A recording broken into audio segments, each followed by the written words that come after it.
Welcome viewers, new and old, to the show where I review My Little Pony Friendship is Magic. In this edition, we're looking at Season 7. I've heard some say they prefer Season 7 to Season 6, seeing it as a return to form. An opinion I can't quite say I share. After all, I don't know if there's any clear direction to Season 7.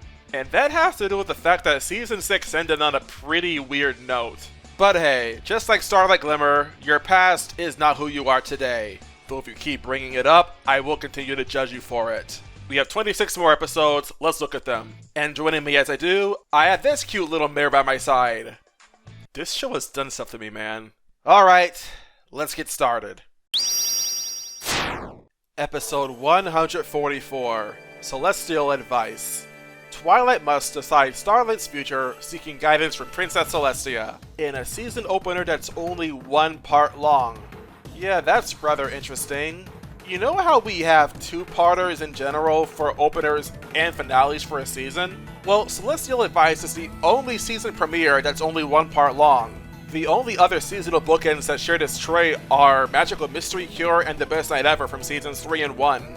And those are both finales. In any case, this story follows the events of Tour and Back Again back in season 6, where because Starlight and her squad managed to save Equestria from Chrysalis and her Changeling invasion, now everyone is celebrating their victory. Meanwhile, in the background, Twilight is trying to think about what she wants Starlight to do now that she, I guess, no longer needs friendship lessons. So this plot point actually really confuses me. Don't get me wrong, what Starlight did was nothing short of impressive, especially considering she didn't have magic on her side. But last I checked, you don't graduate from school just because you managed to do one super impressive feat of heroism. Starlight can be a hero and yet still have much to learn. As a matter of fact, doing what she did may have proved that she's a very good leader, but it doesn't necessarily mean she mastered friendship. I mean, don't get me wrong, an argument could be made that Starlight no longer needs friendship lessons. But this episode's argument just boils down to the fact that Starlight has a medal now because of what she did, which for obvious reasons on its own holds absolutely zero water. That would be like Twilight no longer needing Celestia as a teacher because she saved Equestria after Return of Harmony happened.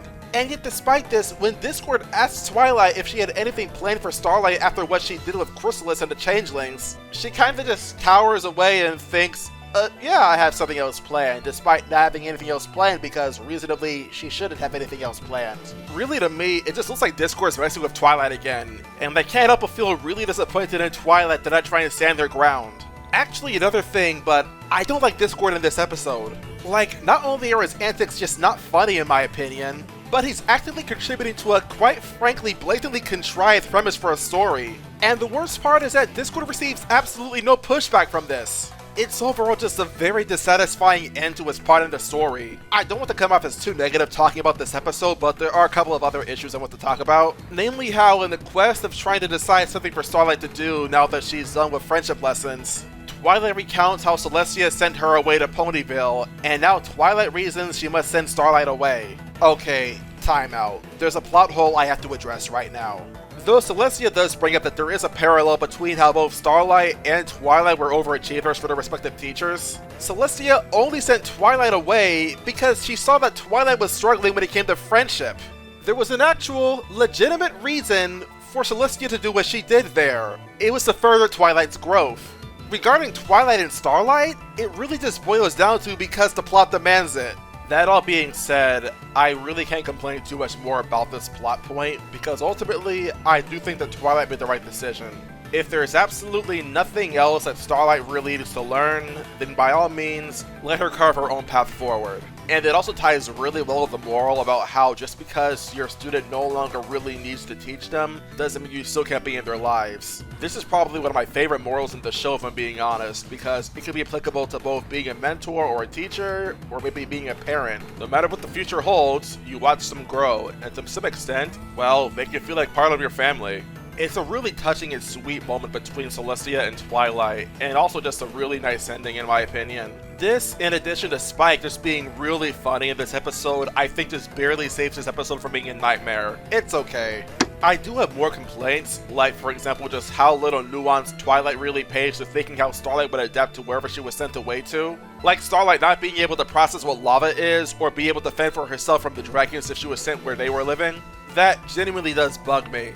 But then there's other details I actually do appreciate, like the fact that we can actually see Nightmare Moon in the flashback of Celestia when she believes she has to send Twilight away. A detail that even some of my favorite episodes back in seasons 1 and 2 managed to miss out on. Oh yeah, and get this, apparently Celestia arranged Twilight being friends with the rest of the main 6. Lots of stories to touch up on in season 7, including Starlight being able to stand on a run as a character, and Thrax adjusting to being the leader of the Changelings. Let's see how the show handles it. Episode 145, All Bottled Up. Starlight and Trixie must find the missing map of friendship while the main 6 are away. So this episode in my opinion really benefits from being watched a second time. The first time I watched it, it actually made me feel really uncomfortable, and I also just really hated Trixie throughout the entire thing. But after seeing it again, and also seeing all of season 7 at least once before this, there are some things in this episode I can actually really appreciate. I admittedly really like seeing how enthusiastic Trixie is about learning new magic spells. It really just speaks to how much passion she really has for being a stage performer, and admittedly, it's really adorable. There's a fair few times, especially early on, I actually was really laughing at seeing what Trixie would do. Like turning kitchenware into teacups and thinking that a bag of pretzels would be suitable for Princess Twilight Sparkle.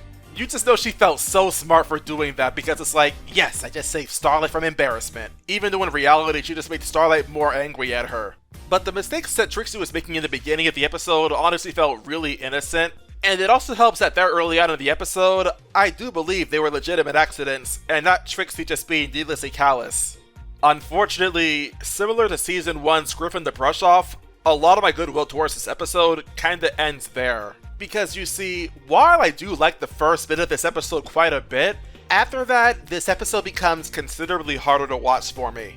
I can understand Trixie being a little unaware of whenever she's causing Starlight great discomfort, but that's a lot harder to sell when earlier in the episode, Trixie is aware of when she's making Starlight uncomfortable and then kinda just doesn't care later. Like mentioning in front of Twilight if she did anything really bad inside the castle, Starlight would go back in time to fix it. And like, Trixie recognizes that Starlight's uncomfortable when she says that. And yet, later in the episode, when Starlight tries to explain how magic works when she's using it, Trixie ties the explanation to like when Starlight basically enslaved an entire village. Except, unlike before, Trixie never realizes that what she said would be really offensive to Starlight. Now, don't get me wrong, I do understand why the writers did want to write Trixie like this, because the episode is about Trixie making Starlight more and more angry at her, and Starlight bottling up her anger because she doesn't want to lash out at Trixie. My problem with this concept, though, is that for most of the episode, Trixie's presented as out of character. She has an ego, but she's not nearly this ignorant. Heck, she was there with Starlight when Starlight shut down after returning to her old village.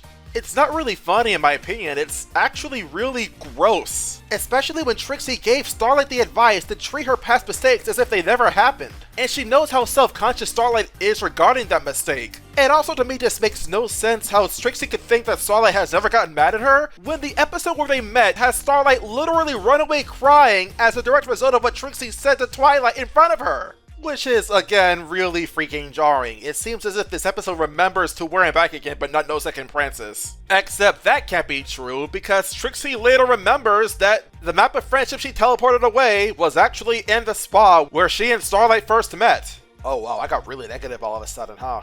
I'm sorry, it's just really easy to be negative towards an episode, and I'm trying to be more positive. But I think the point has gotten across pretty well. I don't like how callous Trixie is in this episode after the first third of it. That being said, though I don't like Trixie in most of this episode, I wouldn't say she's insufferable either.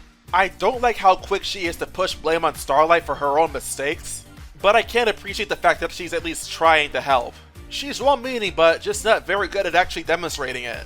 I must also add that it's a very good thing to We're Back Again came out when it did, because if not for that episode, and getting to see just how strong Starlight and Trixie's friendship really was, let's just say that Starlight fearing losing Trixie as a friend could come off a lot more dark after No Second Princess up and had Trixie try to take her own life. And yes, the moral is also really good. Ultimately, I find this episode to be pretty okay. I do have other complaints I haven't touched on though, like the climax. I don't think it was really very entertaining or really well paced, to be honest. It just feels like it really drags on and overstays its welcome. I also really wish this episode didn't have a B-plot. All the stuff to do with the main 6 just feels like filler to me. And though this won't impact my ranking, I don't like the song. Don't get me wrong, it's well composed, and I do think it leads well into a joke that was set up earlier in the episode, so it does have payoff, but I just don't like it. Those issues aside though, this episode is very passable. Episode 146, A Flurry of Emotions. Twilight falls Flurry Heart while juggling a packed schedule of her own. Oh boy, here's an episode I can really sink my critical claws into. I'm sure a lot of people will make the comparison to this episode with Baby Cakes, where Pinkie Pie, a character with very little to no experience in false sitting, is really put through the ringer and learns just how difficult it really is to take care of kids all by herself. Personally, I see more similarities comparing this episode to Season 5's Princess Spike. Both episodes have the main character learn a lesson they really did not need to learn, where I'd also say way too much blame is actually placed upon them, more than ever deserved.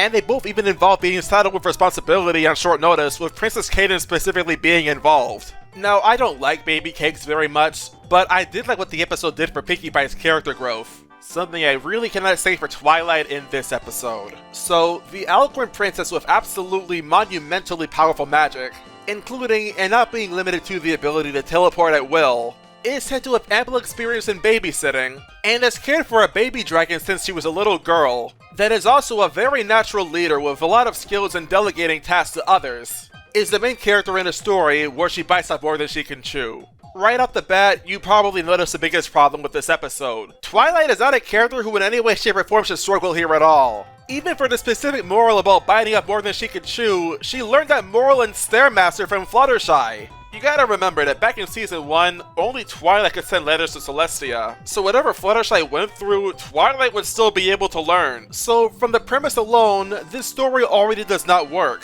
At least not with Twilight. And in my opinion at least, especially not for her to learn anything. But more on that later. You could have chosen Pinkie Pie, or better yet, Sunburst to do it, and it honestly would have been a lot better. Pinkie Pie because she's already demonstrated to be extremely flexible with her schedule, so she could absolutely fit in watching Flurry Heart no matter how busy her day actually is. Especially compared to Twilight, who's downright neurotic and needs everything to go a certain way, or else she doesn't know what to do. And the fact that not only does she have experience with babysitting, as we now know thanks to Season 2, but Cadance and Shining Armor can trust Pinkie Pie with secrets like the birth of their daughter. And Flurry Heart likes Pinkie Pie a lot too. But barring that, if it's short notice, why not Sunburst? He lives in the Crystal Empire with you two. He's also the pony that actually performed the crystaling on Flurry Heart. And also, being a unicorn with much weaker magic than Twilight would make it a lot more justifiable also why he'd be less equipped to actually handle her properly. The episode barely started and already it's an extremely contrived and unnatural setup. Past the premise though, I really did not find this episode very entertaining. I mean, there are the more cute moments between Twilight and Flurry Heart, or Shining Armor and Cadance as they're admiring the art and thinking about Flurry Heart as they're doing it, but past all of that, I never felt any kind of suspense or any kind of excitement from what I was watching. It's really just Twilight playing with her niece and then the occasional hijinks because Flurry Heart's a spoiled brat. I don't know how this episode managed to do it, but it made Baby Cakes look funny by comparison. This episode tries to drum up suspense by having Flurry Heart constantly slow Twilight down, but it doesn't work for me when Twilight's being portrayed as dumber than she naturally is. Like, why is she running everywhere? Just teleport where you need to go. And I know she can, because she's done it as early as episodes like the Ticketmaster, involving both herself and Spike specifically. Though for all I know, maybe I'm wrong about Twilight.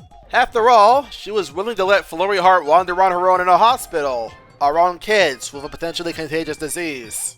I know it's not necessarily this episode's fault, but considering recent events, yeah, this did not age well at all. Oh yeah, I hate the ending too, where because Flurry Heart loses a toy that's really important to her, she causes a lot of mischief around the hospital, which could also put a lot of ponies in danger. And like, she won't listen to Twilight because she's too preoccupied looking for her whammy too. But the moment Twilight raises her voice and tells Flurry Heart enough is enough, she starts crying behind the excuse of, I guess, Twilight not paying enough attention to her. Even though if not for Spike, she would have still been playing with you at the castle. And also, I find it legitimately sickening that this episode is trying to vilify Twilight when she finally yelled at Flurry Heart because Flurry Heart was actively endangering others. At some point, you have to know when to properly administer some actual freaking discipline. Not to mention that Twilight already had enough on her plate before Cadance and Shining Armor just dumped their daughter on her, with quite literally zero warning. And heck, the actual moral about the difference between quality time and quantity time I'm not really one to judge whether or not Twilight had to learn this lesson, but clearly throughout the episode, she put a lot of emphasis on being a good aunt to her niece. Heck, near the beginning of the episode, Twilight was actively putting out her own schedule to spend quality time with Flurry Heart, even trying to shush Spike when he's trying to spare her from juggling more than she can handle. And this behavior would be consistent with her behavior in Twilight Time, where she point blank admitted to the CMC that she wanted their tutoring sessions to be private between the four. And she only went against that because she was led to believe that the CMC wanted otherwise. So clearly Twilight understands the importance of focusing in only one person at a time if they need it. So I personally don't think this is a lesson that Twilight had to learn at all. On the contrary, imagine if the person who learned the moral was a different character. Like instead of Twilight, it could have been, I don't know, Flurry Heart. Let's say that she started crying and Twilight realizes that she scared her niece. Twilight could have apologized for getting angry at Flurry Heart, but try to reassure her that she all the same still loves her. Not only that, but if she could, she'd spend all the time in the world with Flurry Heart if she could. But she can't. And just because someone else may be busy doing something else does not mean that they don't love you. Because quite frankly, if there was a moral that kids absolutely needed to learn, it's that love from your parents or other loved ones doesn't come from just spending quality time with you. Oftentimes, it comes from having to juggle both the responsibility of loving you and being around you as much as possible, and being able to provide for you as best as they can. There was a lot of potential to teach a moral like that in this episode, and it's entirely wasted. Which is honestly a crying shame, because Friendship is Magic is excellent at teaching multifaceted morals. Yeah, it's a nightmare episode. It's really sad how a lot of the issues I have with this episode is just that I don't buy what happens in it at all. Even smaller stuff, like Twilight not knowing what to write from Cheerily to read to the kids at the hospital. Did the writers for this episode forget that Twilight's a massive fan of Daring Do? Honestly, between Twilight, Rainbow Dash, and Pinkie Pie, you could have had Twilight be done in like a quarter of the time she used for this episode. It's all around a really sloppy plot with absolutely god-awful logic within it. Though despite seeing this as a ripoff of Princess Spike, I actually think that A Flurry of Emotions is slightly better. Largely because at least this episode has Spike to carry it. If it is any consolation though, I have heard that there are some Easter eggs you may be able to pick up on if you've been a fan of My Little Pony since Generation 1. Stuff like the legend of Gusty the Great, which is a callback to a Generation 1 pony, Gusty. As well as Grogar getting name dropped in this episode, who actually becomes a lot more important in Season 9. Which, to this episode's credit, the fact that there are Easter eggs which were invisible to me just means at least we're not distracting. So if you're a longtime MLP fan, you'll probably enjoy this episode more than I did. And truly I do say I envy you. Episode 147, Rock Solid Friendship. Pinkie Pie tries to pressure Maud into moving into Ponyville after her Rock Studies graduation. This episode is weird. In a good way, but all the same very weird. The first time I watched this episode, the story and conflict oddly enough strongly resembled, believe it or not, No Second Chances. And to an extent, the second time I watched this episode, A Friend Indeed. Both episodes I would honestly say I do not like very much if at all. A Friend Indeed because, much like that episode, Pinkie Pie feels very invasive in Rock Solid Friendship to the point where it's actually kind of deterring. The difference being that in A Friend Indeed, Cranky was a total stranger to Pinkie Pie and it felt claustrophobic. While in Rock Solid Friendship, it involves Pinkie Pie's sister and Starlight Glimmer, who at least by now is a friend of hers. This difference actually matters a lot in making Pinkie Pie more tolerable in this episode. Mostly because friends and family are more likely to already be used to your antics, and it also helps that they'd already be very familiar with your intentions as well. You don't really get the kind of assurance of a total stranger like in A Friend Indeed, where instead of wanting to see Pinkie Pie make a new friend, I just want to see her leave Cranky alone and stop being such a nuisance in his life. It also helps that in Rock Solid Friendship, Pinkie Pie was able to properly apologize before getting what she wanted, whereas in A Friend Indeed, she only leaves Cranky alone after finally getting what she wanted out of him. And I'd even say that the moral is better communicated in Rock Solid Friendship than in A Friend Indeed. Namely that Pinkie Pie has to take a step back and trust that Maud and Starlight can work out a friendship amongst themselves without her interference. Though I probably would say that Pinkie Pie should already know about this moral of the green isn't your color, they're not exactly interchangeable either. That episode was more about working out a misunderstanding, while this episode was just about getting the ball rolling on their friendship to begin with. And speaking of this moral, like I said before, this episode reminded me a lot of No Second Chances. Just replace Maud with Trixie and replace Pinkie Pie with Twilight. Heck, both episodes even have the same writer behind them both. But I prefer Rock Solid Friendship for a variety of reasons. The biggest one of all is probably just the fact that Maud herself isn't in immediate danger to Starlight's well-being like Trixie was. Since I never personally thought that Trixie deserved anything from Twilight, much less trust, and the episode came up to me as if Twilight was forced to lower her own standards to appease the pony who came to her for her help. Compare that to Maud though, and I actually trust her, which makes Maud and Starlight bonding a lot more enjoyable, and though both Pinkie Pie and Twilight and their respective episodes were only making things worse, with Twilight, I think it was a lot more justifiable, especially when the episode itself actively proved Twilight right. While in Rock Solid Friendship, it was Pinkie Pie's direct actions that chased Maud away from Ponyville, so the moral is able to actually land. It also helps that I can feel some actual chemistry between both Maud and Starlight, especially when Maud talks about why she loves Rock so much. It actually builds a fair bit on Maud Pie, the episode in Season 4, where we see that Twilight and her friends have a hard time connecting with Maud. And similar parallels can be drawn with Starlight too. It's all around a great dynamic between these two characters and I love watching it. Admittedly, Starlight's comment about Rock's where she says that they don't judge you or make you feel any less of yourself hits very differently nowadays for me, since as of late, I've actually gotten into the hobby of collecting plushies. And in addition to cuddling the one I have to sleep, as well as sometimes talking with her, it makes Maud a lot more relatable, and this episode as a result also just hits a little more close to home. Might I also add, but I think this episode is also just really funny. Maud has a lot of fun lines, like when she talks about how you can rule the world with the right type of rock, which actually gets Starlight to question if she's being serious or not, and I just find that hilarious. There's also her on-screen quote where she says that she didn't get a rock to it because she could shred a guitar like no pony else. That's just really funny sass from her. And she's not the only one either. I really like Starlight in this episode too.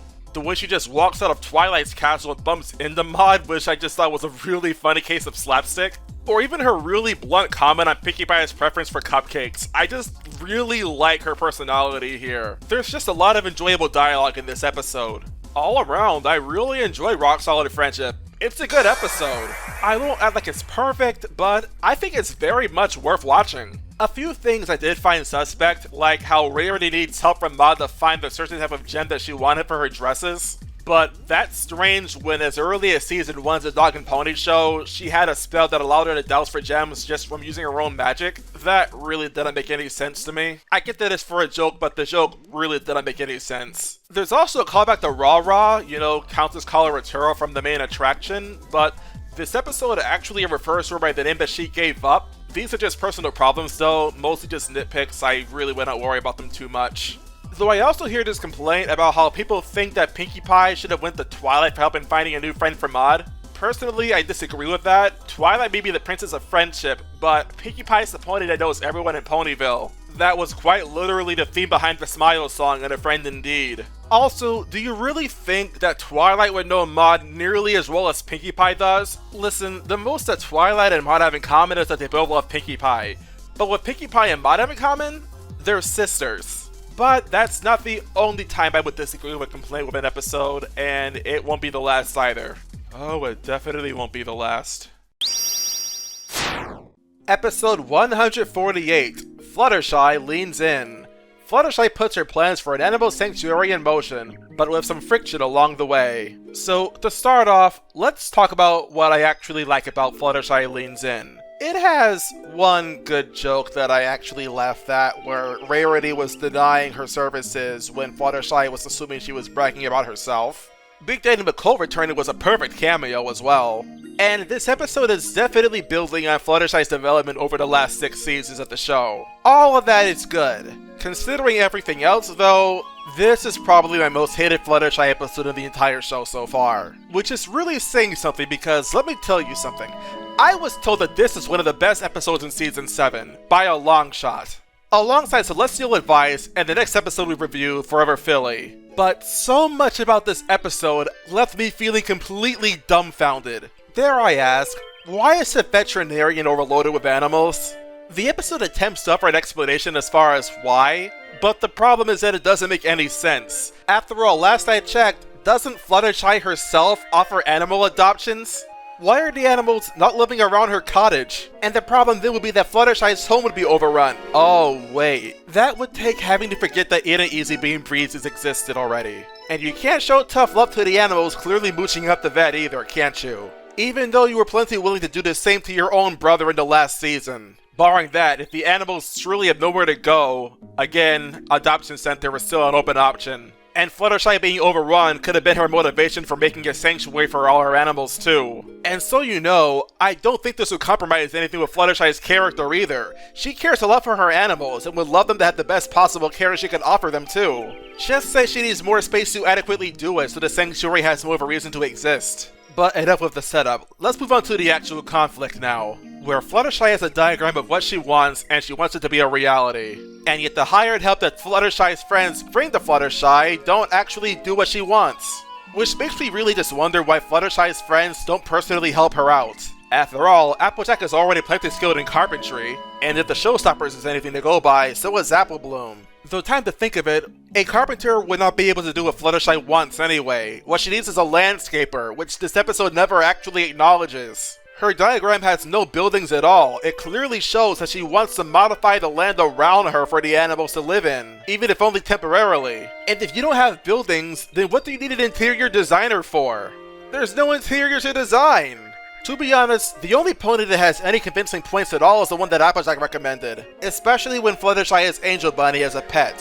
You wouldn't want a bunny or a mouse to wander into the wrong enclosure and get eaten alive or something, right? Or should that really matter? After all, Fluttershy has fed live worms to her animals before, right? But then there's episodes like Feeling Pinky Keen where Fluttershy is moving frogs to different locations instead of letting predators do their thing. Then again, episodes like the Hoofills and the McColts show that even ferrets will starve to death despite being surrounded by their prey. You know what? No, forget the circle of life. Clearly it does not matter in this show. On the point of Wrangler, she was still specifically told no cages by Fluttershy. And what does she do? She adds cages, and Hardhats builds a hospital, despite being told that's not what Fluttershy wanted. Okay, additional question. Why did this episode have essentially the exact opposite message of Suited for Success? Like, in that episode, all of Rarity's friends had an idea for what they wanted for gala dresses, but Rarity knew better because that wasn't what she was actually experienced in. And when their ideas came to life, they realized that Rarity was right the entire time. This episode essentially is the hired help doing what they actually can make, but Fluttershy also knowing exactly what she wants and them not honoring it. Which sadly makes Fluttershy's disapproval extremely predictable. I get we're supposed to be like, oh you go girl, you tell them that's not what you wanted, but the reality is I'm just thinking that the ponies that were hired to help out are stupid for not thinking that Fluttershy would have an objection here. Especially since in Suited for Success, the only concern that really mattered was the actual designs of the dresses being aesthetically pleasing. That doesn't matter if you're working with animals, which to this episode's credit it acknowledges because Fluttershy is rightfully angry at the three that weren't actually listening to her, but still it bugs me that they think that Fluttershy would like what they did when they're blatantly lying to her. Fluttershy is adamant about what she actually wants for her sanctuary. And unfortunately, this leads to another problem. What is there for Fluttershy to really learn in this episode? I know at the end, the episode is basically saying that Fluttershy followed her dreams and it became a reality. But if you ask me, we already got that from Hurricane Fluttershy, and much more satisfyingly too. I don't feel satisfied by the end of Fluttershy Leans In. I feel confused. Heck, why couldn't this episode have just been between Fluttershy and her friends? They could have been adding their own touches, and then Fluttershy would see what they've been doing and they would have to be told, no, this isn't right. Maybe if that's throughout this episode it would have been too similar to Castle Sweet Castle, but I can't help but feel that there's still room to make this episode distinct in some way. Barring that, why not have Fluttershy, say, second-guess herself, believing that what the animals may need is what the hired help is actively telling her what she may need to have? Because I do believe there is room to tell a story with that as the idea behind what Fluttershy learns as a moral. Namely to not second-guess yourself and trust that you know what you're talking about. And if that is in any way regressive for Fluttershy's characterization, heck, you could have still used the 3 ponies recommended to Fluttershy and have them actually see the end result of what they did with the animals actually coming to their hospital. That way, at least some ponies are actually learning something. And that way, this episode could have actually done something better than, say, Canterlot Boutique did, where not only was there an actual argument being made by the main character we're supposed to be rooting for, but other ponies come out better as a result, like Sassy Saddles did back in Season 5. It would also reinforce that Fluttershy, the customer, is in fact right. Because this episode doesn't do either of those things, it's just extremely unsatisfying and at some level frustrating. After all, the ponies referred to Fluttershy to help her were still, like, known by the main six on some level, right? On some level, I feel like we're supposed to like them. But I don't. I could not care less, and I hate that I can't care. And it really sucks because even though I can understand that not every episode has to have a moral, like for example, the one where Pinkie Pie Nose didn't have a moral, I'd also say an episode like that wouldn't need a moral to actually work anyway. Because the nature of that episode is really just to make you laugh. Which, if that's what the show wanted to do for that episode, then so be it, that's perfectly fine. And even then, we got to see more of Pinkie Pie's character in that episode, seeing how she'd act when she's irritated. Whereas Fluttershy Leans In just has Fluttershy deal with 3 different strawmen. Which, if I wanted to see main characters fight strawmen in an episode, I'd just watch Spice Up Your Life. Yeah, I'm gonna come out and say it. It's a nightmare episode.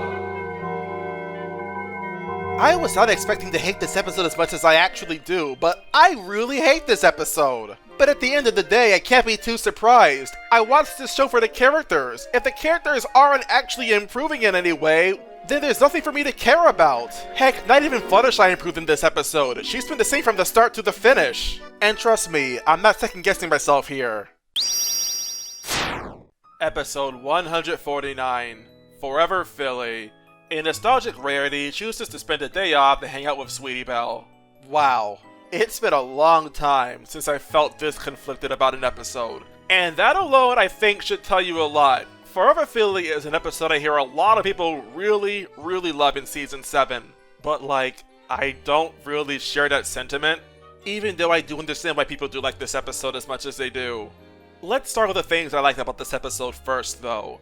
For starters, it's very clear to me that Rarity really took the experience from Sisterhood of Social to heart, since it's plenty shown that her focus is doing things that she remembered Sweetie Belle loving to do when she was little. Though inadvertently, this also leads to Rarity repeating the same mistake she made in Sisterhood of Social. Because though she thinks she's doing what she's doing for Sweetie Belle, it's really because she wants to hold on to the past. Which I have to admit, it's really clever. I also get the vibe that this episode wants to present Rarity as being very much nostalgic rather than just being blind to Sweetie Belle's current age. Which I do think is absolutely the correct decision to take Rarity's character in if you want to present this conflict in any way. There's also a few moments in this episode that got me to laugh, like when Rarity showed Sweetie Belle the size of the dessert that she liked to eat when she was little. And I think the ending is also really cute. Seeing Rarity and Sweetie Belle do more of the same they used to do when Sweetie Belle was a lot younger, just now in a more age-appropriate setting by making things like bigger to actually fit their newfound ages. Also, the puppeteer from Inspiration Manifestation makes a cameo, so that's cool to see. And it's about there the good I have to say about this episode is already over.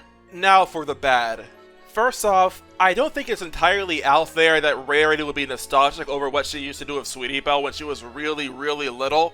But I feel like this episode could have done a much better job actually setting that up. For example, the framed photo that makes Rarity feel so nostalgic over spending time with Sweetie Belle, she has her cutie mark in that photo when she's on the swing. This tells me, the viewer, that it hasn't really been that long since Rarity and Sweetie Belle have spent that kind of time together, and that as a result significantly weakens the catalyst behind the whole plot.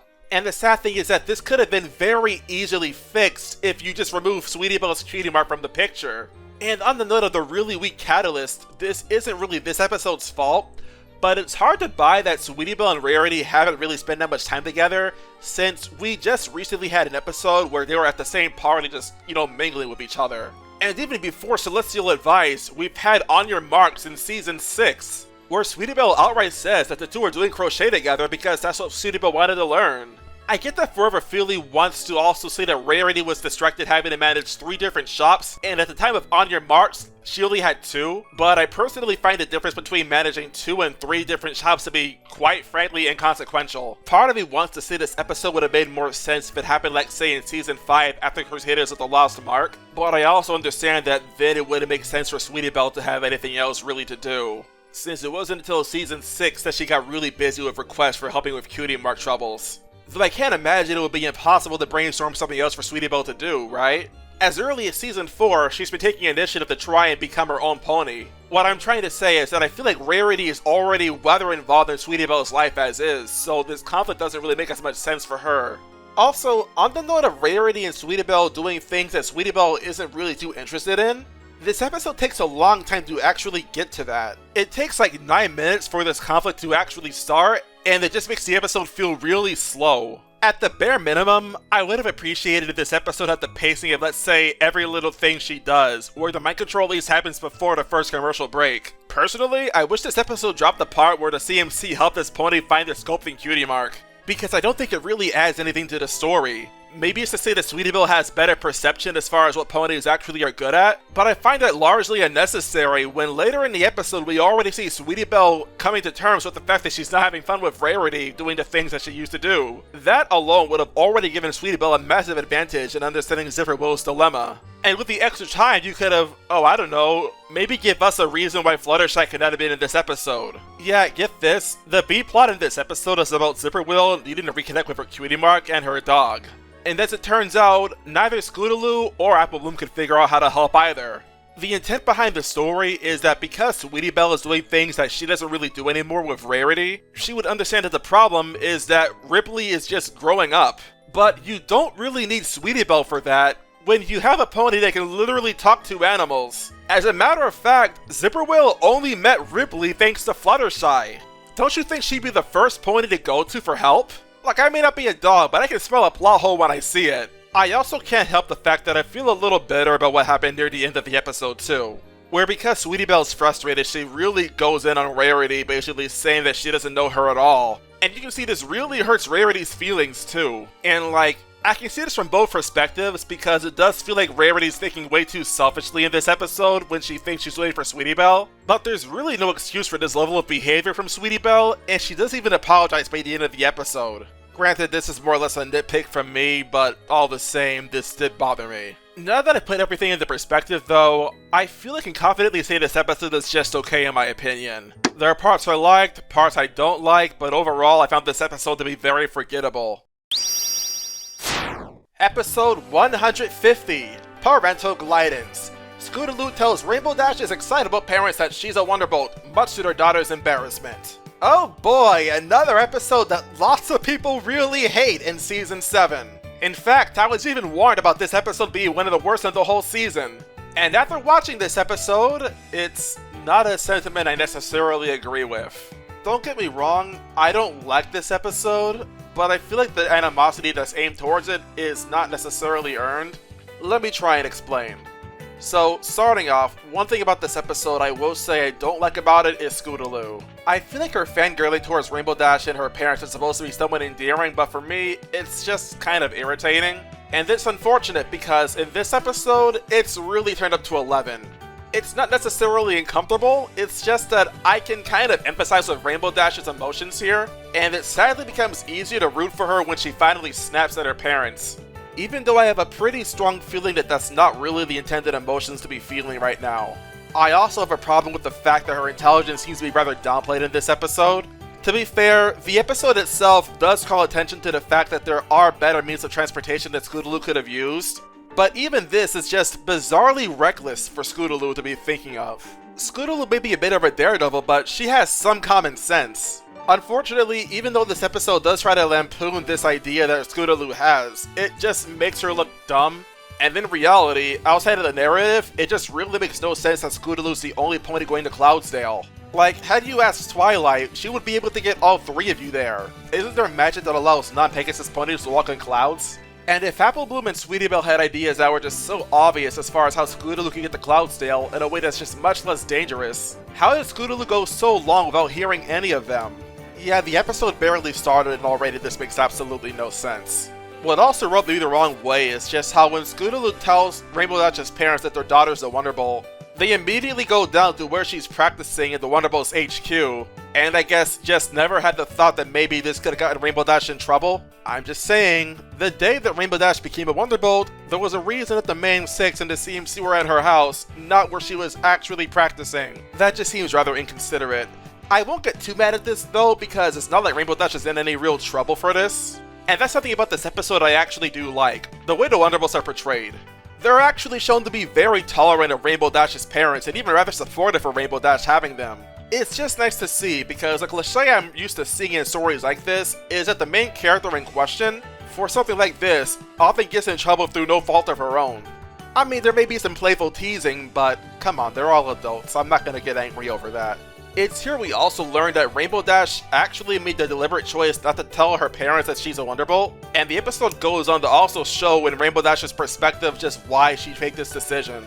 Now, originally, I was entirely on Rainbow Dash's side over this dilemma, and it didn't help that I was basically told that that was the correct decision to do, basically believe that Rainbow Dash was in the right. However, discussing this episode over Discord actually got me to really see this in a different perspective.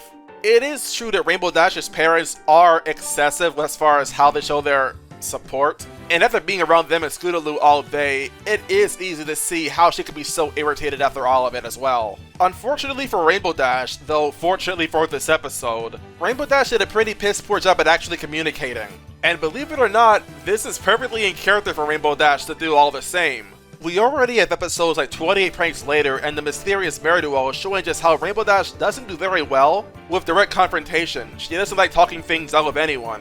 Not an excuse, but it is an explanation. Still, it doesn't look good on Scootaloo at all to basically be projecting her situation onto Rainbow Dash.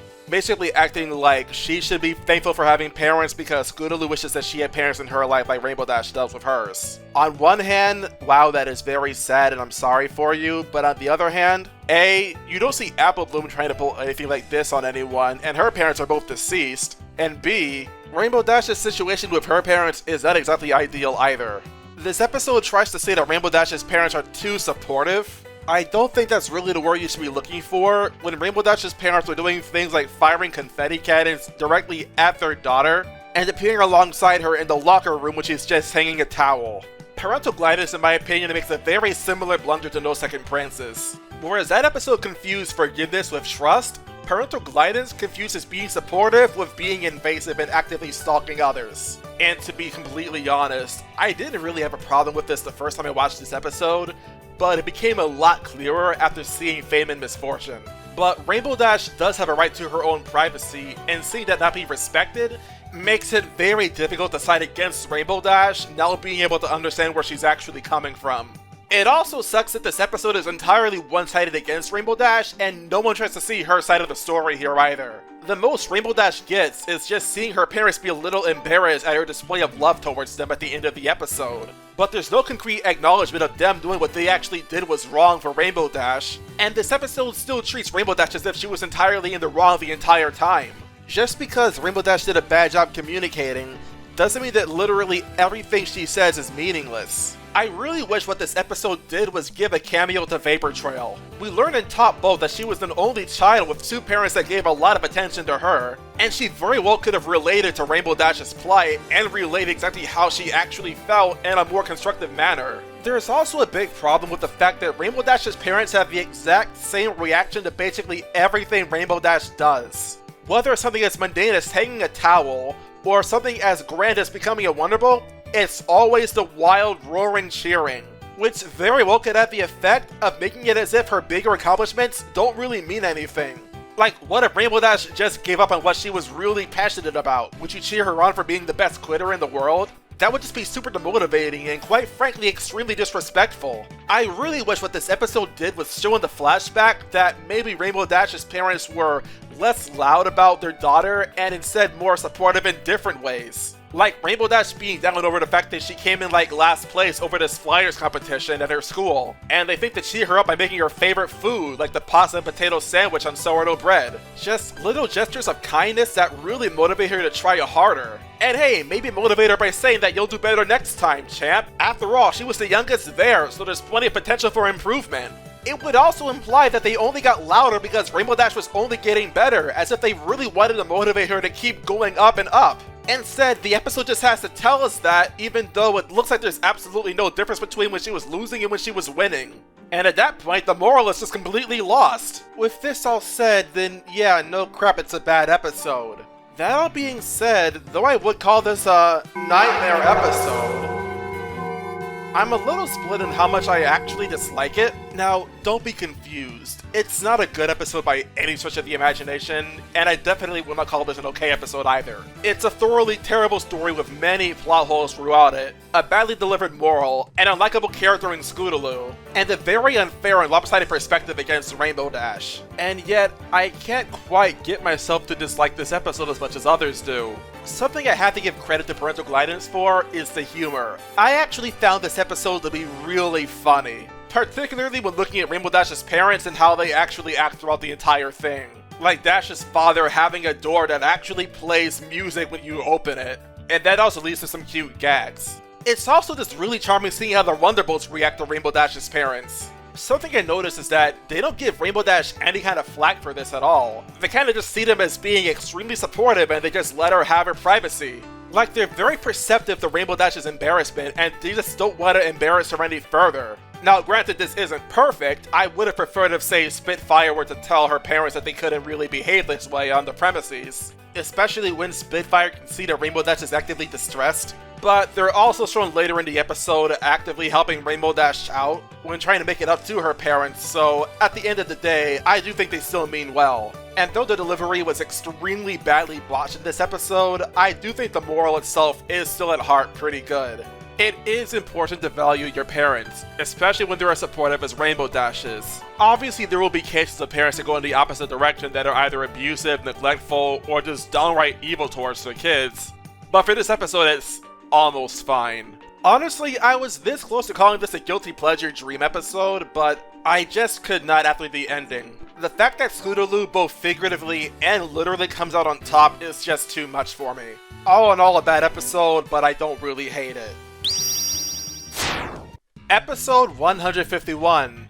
Hard to say anything. The Cutie Mark Crusaders help Big Macintosh win over Sugar Bell's heart in the face of some stiff competition. This is an interesting one. From what I hear, this episode is actually pretty unpopular.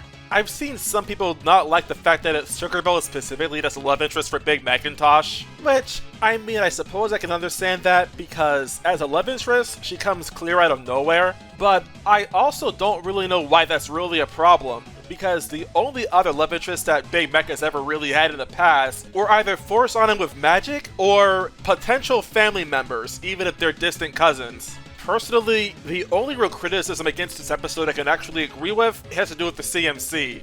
Because though their hearts were in the right place, much like Hearts and Hooves Day, I feel like they were actually handled worse than Hard to Say Anything. In Hearts and Hooves Day, at least that episode had the excuse of the CMC being much younger, while in Season 7, they're at the absolute minimum adolescents, if not teenagers. Which, at least for me personally, makes it very difficult to buy that they would actually resort to a fairy tale book to offer romantic advice to Big Macintosh. Especially when this actually leads them all to commit literal crimes, like Scootaloo snatching Sugar Bell's bag, or Big Macintosh quite literally attempting sexual assault on Sugar Bell. I'm not looking too deeply into this, it's actually sexual assault to try kissing someone without consent. And otherwise, it just feels very manipulative. You'd think, by the way, that Sugar Bell being a unicorn would mean that she'd have an easier time stopping ponies from stealing her stuff, instead of having to call for another pony to do it for her. I don't get it. Later in the episode, she's shown being able to levitate stuff just fine, too. I wonder sometimes, what is it with this show and making being a unicorn or a Pegasus feel entirely like an afterthought? It's kind of funny though, because this actually makes me want to root for Featherbangs instead to win over Sugar Bell's heart, because he's actively saving Sugar Bell from Big Mac trying to manipulate her. I'd be more tolerant of this if not for the fact that it was fairy tales. If it was something like, say, theater that Sweetie Belle was getting her ideas from, something that she already has been confirmed to be interested in, not to mention she says she feels too old for puppet shows, so why would a fairy tale be something that she thinks is age appropriate for her to be reading now? That would help my suspension of disbelief significantly. That complaint aside, I found this episode to be very fun.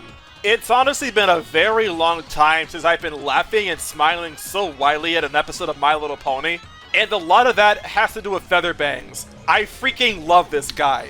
He acts as a great foil to Big Macintosh, and honestly, it's only thanks to him that I can find this episode's cringe to be funny, because in constantly beating Big Mac to the punch, He's also showing just how these grand gestures you find in fairy tales do not work in attracting girls. And it leads to a fantastic moral at the end of the episode too. Don't try to understand women in general, just try to understand your woman. Which is also ultimately how the story is resolved. Good, simple, practical advice. It also makes me happy that despite the fact that Featherbangs doesn't get Sugar Belle in the end, he still has a happy ending. Though unless polygamy is legal in Equestria, I can only wonder for how long. I love the singing duel between Featherbangs and Babe Macintosh a lot too. Both because it actually makes sense for Babe Macintosh to try, considering he actually has a background in singing, and it's also not illegal. But also, my god, Featherbangs is just great here once again. He's got this like Justin Bieber-esque pop auto-tune music he's singing, with all the fancy backgrounds and the backup dancers. It reminded me a lot of the main attraction when Countess Coloratura was singing Spectacle. Seeing Sugar Belle be visibly annoyed here also made this a lot funnier too, because you can tell that she's very clearly annoyed. And to me, it's just a great way to show without telling that this just does not work for every girl, and especially not her. Not to mention leading to an outburst that sounds rather similar to what Sweetie Belle said in Forever Philly, but it also feels a lot more justifiable too. Particularly because that singing competition between Featherbangs and Babe Macintosh, it cost Sugar Belle her display shelf, which needless to say would devastate her. There are things I can nitpick, like when Sugar Belle's bag is stolen by Scootaloo, and yet despite being a unicorn, she doesn't try to get her stuff back herself. Kinda sad because we later on see her levitating her bananas later in the episode. I also find it suspect when Featherbangs mentions that he can't talk to girls very well, even though he prior had absolutely no issues actually doing it in front of Babe Macintosh. But otherwise, I think it's a good episode. I just really enjoyed the story. I thought it was very funny. The moral was handled really well. Featherbangs is a fantastic antagonist, and if the name of the game is waifu stealing, I actually much prefer this episode to Simple Ways. I feel close to calling this a guilty pleasure, but I just don't think this episode is bad, what can I say? Episode 152, Honest Apple. Rarity enlists Applejack to be a judge for her fashion show, but Applejack's judging does more harm than good. You know an episode is off to a rocky start when your premise already in the face of it makes absolutely no sense whatsoever. Rarity wants Applejack to judge a fashion show, a field where she not only has very little to no experience in, but she's also given virtually no warning whatsoever. If there was a recipe for disaster, this episode absolutely cracked it. But before I tear this episode to shreds, let me at least address one criticism I see with this episode that I actually will defend.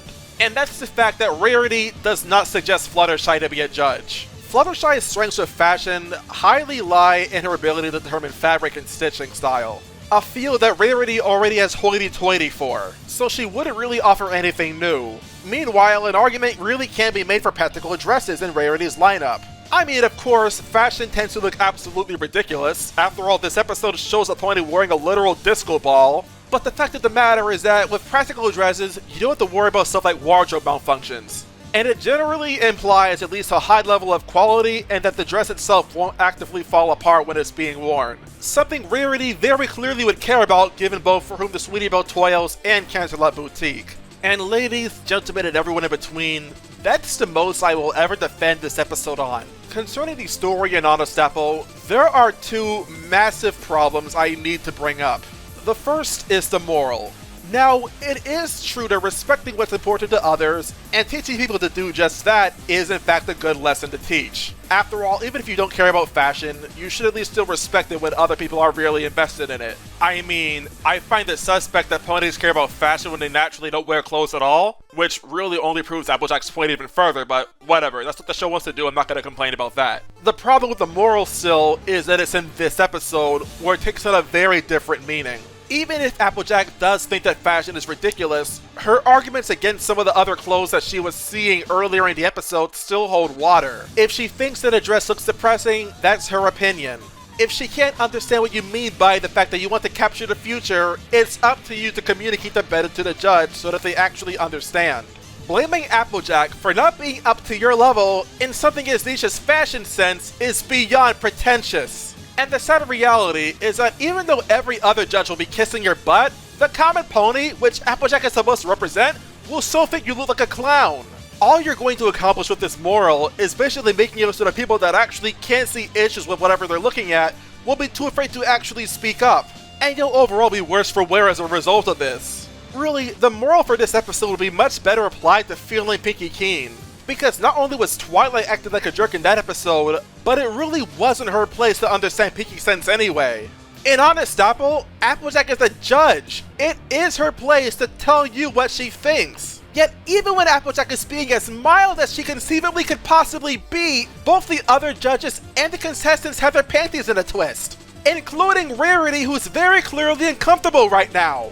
It honestly makes me wonder why she doesn't speak up and say something before it's too late. You know, the very same thing she pinky promised she'd do in Green Isn't Your Color? Whatever happened to that? She broke a pinky promise and doesn't even care. Which is especially shocking because Pinkie Pie is in this episode. Later on, Applejack does get more abrasive and actively takes a physical role in modifying the contestants' clothes. And I feel like this episode and the writer was trying to make a difference between good faith and bad faith criticism. Unfortunately, in doing that, it also would mean portraying Applejack as out of character. Applejack is a pony that takes a lot of pride in hard work, so she naturally should be able to recognize that when she sees it. You could say it's in character for her to say that Inky Rose put way too many buttons on her poncho. After all, she's an Earth pony. How should she be able to button up those buttons? You can say it's in character for Applejack to get annoyed when Photo Finish and Hoity Toity are arguing over identical belts. It's not too dissimilar from Traja in that regard. But she is the last pony I would ever consider to not be able to recognize just how much effort Lily Lace put into her hat and sewing all the feathers on it. Which, by the way, comparing the feather hat to when Apple Bloom was wearing a scarf on her hat while she was working is not congruent at all. When Applejack was correcting Apple Bloom, the scarf actively impacted her visibility. The feathers on the hat probably could have been argued as being detrimental if working, even though there's nothing immediately bad about it to the common pony, something Applejack is supposed to represent, by the way. But if they're supposed to be stitched perfectly, then you wouldn't even have the same problem. What I'm trying to say is the setup to give Applejack motivation to go ahead and be a judge is clumsy with a quite frankly contrived payoff. It would honestly make a lot more sense if it was something like Rainbow Dash instead. In fact, this leads to another problem, but it's mostly related to the current one. Applejack does need to learn a lesson, but she learned the wrong one in this episode. No, what Applejack is really doing wrong here is that she's judging according to only one standard, and only one scenario, completely dismissing where you would otherwise probably be wearing something. And even that's out of character, because she should know darn well when a dress is appropriate to wear out and when she should be wearing work clothes. No, what she needed to learn in this episode is that being practical doesn't necessarily mean it should be good for when you're working out in the field. Like, instead of encouraging Applejack to be more gentle, teach her how to actually judge so that she can actually do a good job. There's an old saying from Albert Einstein.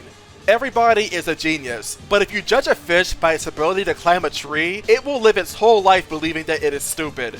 And though the quote ends there, I need to elaborate on why this is relevant for this episode. Sure, there are some clothes that flat out do not deserve to even exist. Unless then it's like, say, an elaborate Halloween costume. But actually that's just it. Even absolutely ridiculous articles of clothing in one area would look perfectly presentable somewhere else. But you have to match it up accordingly, or you'll look like a complete freaking moron. But even then, at least give Applejack this, she was at least trying to be a critic. Which is really funny actually. This episode wants me to think that Applejack doesn't know what she's talking about, but the reality is I think that both Hoity Toity and Photo Finish suck at doing their job here. Their dialogue whenever they're addressing the contestants is only ever positive. Which in that case, if the clothes are already so good that you have absolutely nothing constructive to add, then why are you even needed? Your job as a critic is to help others do better with what they're trying to make, not brown notes what already exists and treat it as if it's already perfect. For example, did you know that Inky Rose's dresses being all black really is not good for helping them stand out? Because being purely black will just make it blend into the background. Look at the complementary colors help the black stand out like blue, green, red, or purple. So yeah, despite this episode basically trying to say that Applejack does not know anything about giving criticism, ironically, she's also the only critic that says anything actually meaningful. That, my friends, is irony. Off this alone, I can call this a nightmare episode. And even then, moving on from that problem, there's also Rarity in this episode, who quite frankly is horrible. Like I mentioned before, she already gives basically no warning to Applejack whatsoever. And she also refuses to actually say anything when she's very clearly bothered by how Applejack is conducting herself. But then when everything she's trying to do falls apart, she's blaming Applejack? Girl, you had every opportunity to do something about what was actually going on, and you refused. You quite frankly have no one else to blame but yourself. And you're gonna put all that blame on Applejack? Someone who, keep in mind, didn't even want to be here at first. Straight up, that's just entirely unfair. Applejack may have screwed up, but she was right. She was only doing what you asked her to do. And how can you get mad at her for ruining everything when you can see it falling apart right in front of you and you don't do anything about it? Remember, this is Rarity's event. If she wants everything to go well, she has to be willing to step in if she sees anything that's actually going wrong. To say nothing of the fact that this reflects very poorly on her characterization when she refuses to take responsibility for her lack of actions. It honestly says a lot that this is her reaction, when just 4 episodes ago, she was willing to accept that she did something wrong by recommending someone to Fluttershy that would not do the job that they were hired to do. So yeah, this is some heavy character derailment. Honestly, textbook gaslighting and emotional abuse. And what's her solution after all of this? Well, it's quite simple. Put Applejack in a position to specifically trigger her. Even though the way this was executed honestly makes absolutely no sense why Applejack would react so violently. All the Strawberry Pony said is that she doesn't like apples, and Applejack just gets extremely defensive and aggressive, acting as if you should really like apples because she likes them so much. I mean, I'd understand if she started off by saying that she thought apples were disgusting and slandering apples, but that was saved for later only after Applejack got up in her face. Starting off, all she said was that she doesn't like apples. And that's all it takes to get Applejack to flip out? The absolute, indisputably most level-headed member of the main 6?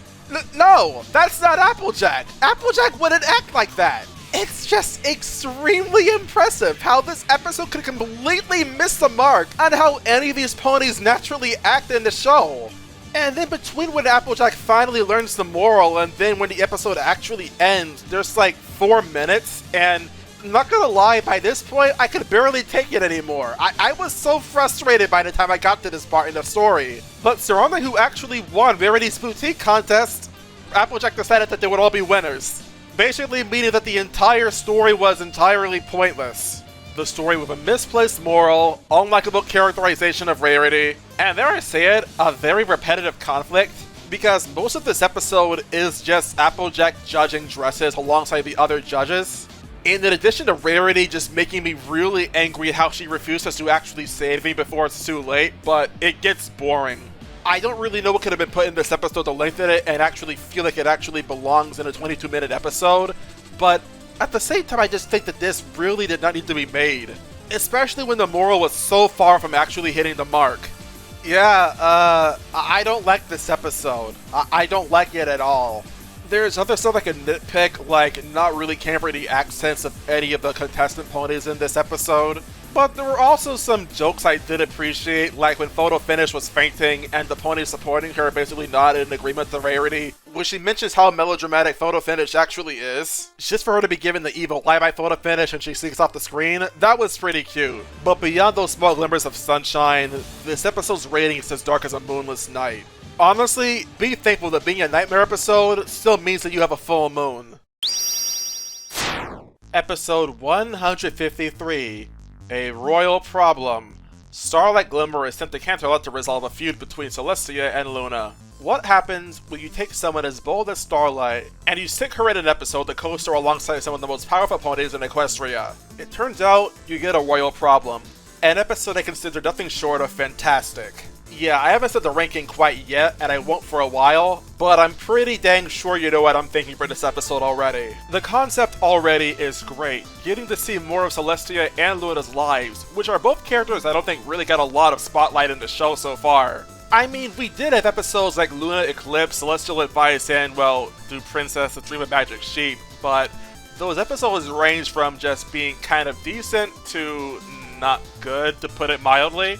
Not to mention they're being accompanied by Starlight, a character that I have made very clear I don't have a positive opinion on. So safe to say, this episode was on rather shaky footing, and it was a very risky episode to try and write for given what I think. But I absolutely adore the execution here. It is interesting how this is the first friendship problem that necessitated only one pony being summoned. And not only that, but this is Starlight's first friendship problem, and the reason that she was summoned largely depended on the fact that she's A, bold, and B, has very powerful magic that really only she has mastered. Yeah, remember my comment as far as Starlight making a reflex out of her actions and basically using her magic on others like in every little thing she does? Well, this episode basically addresses exactly what my complaint was to a T, where not only does her anxiety get the better of her, but it really looks like she didn't have time to really think anything through. There is also just a lot to take in from Starlight's nightmare later in the episode, where she feels like she really screwed up, and royally. You can tell that she's actually taking Twilight's concerns to heart, and it actually devastates her to think that she actually failed in this problem that she had to solve. In all honesty, it's the most I've ever felt that Starlight truly wanted to do the right thing. And dare I say it, this actually marked where I started to really like Starlight.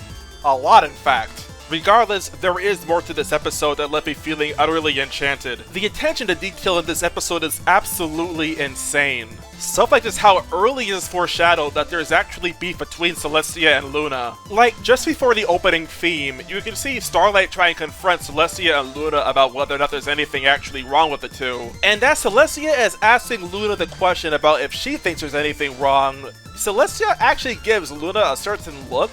It's as if she's a little bit at her too. All the while Luna is also cranky and trying to dissuade Starlight's concerns. That's just really good foreshadowing in my opinion. The way their feud also escalates and how they think that each other has an easier life than the one that they actually are currently living also just feels very natural to me. Celestia is the kind of pony who is genuinely very busy during the day, and it's not uncommon at all we see her entertaining dignitaries or other guests as she's just doing her own thing. But at the same time, we also have had plenty of dream episodes to show just how hard Luna really has it. And it really feels like this episode rewards the viewer for really paying attention to what came before it. There's just so much fascinating imagery if you really pay attention. Heck, during the sequence where Celestia is trying to look at the dreams of other ponies, you're given some funny imagery like, for example, Derpy being a monarch with a crown and a scepter all the same. But then there's other stuff, like seeing a baby Applejack being held by two other ponies, which makes me really wonder about Applejack's parents. And sure enough, that actually gets talked about in a later episode this season. And spoiler alert, but I cannot wait to talk about that episode. Meanwhile, in how Luna has to live Celestia's day, it also gives more insight as far as how Celestia had to carry herself throughout the course of the show up to now. Like, she has all these expectations placed upon her to act perfectly and do the best that she can. But, of course, even Celestia may make some hasty decisions that may not be the best in hindsight. You have to wonder if there was a better way she could have possibly dealt with Nightmare Moon that didn't involve having to banish Luna to the moon. And funny enough, that's actually implied by the fact that Luna has to deal with the fact that she caused these kids their field trip and she doesn't have the time to really think things through anymore. A fact that Starlight helps her to understand.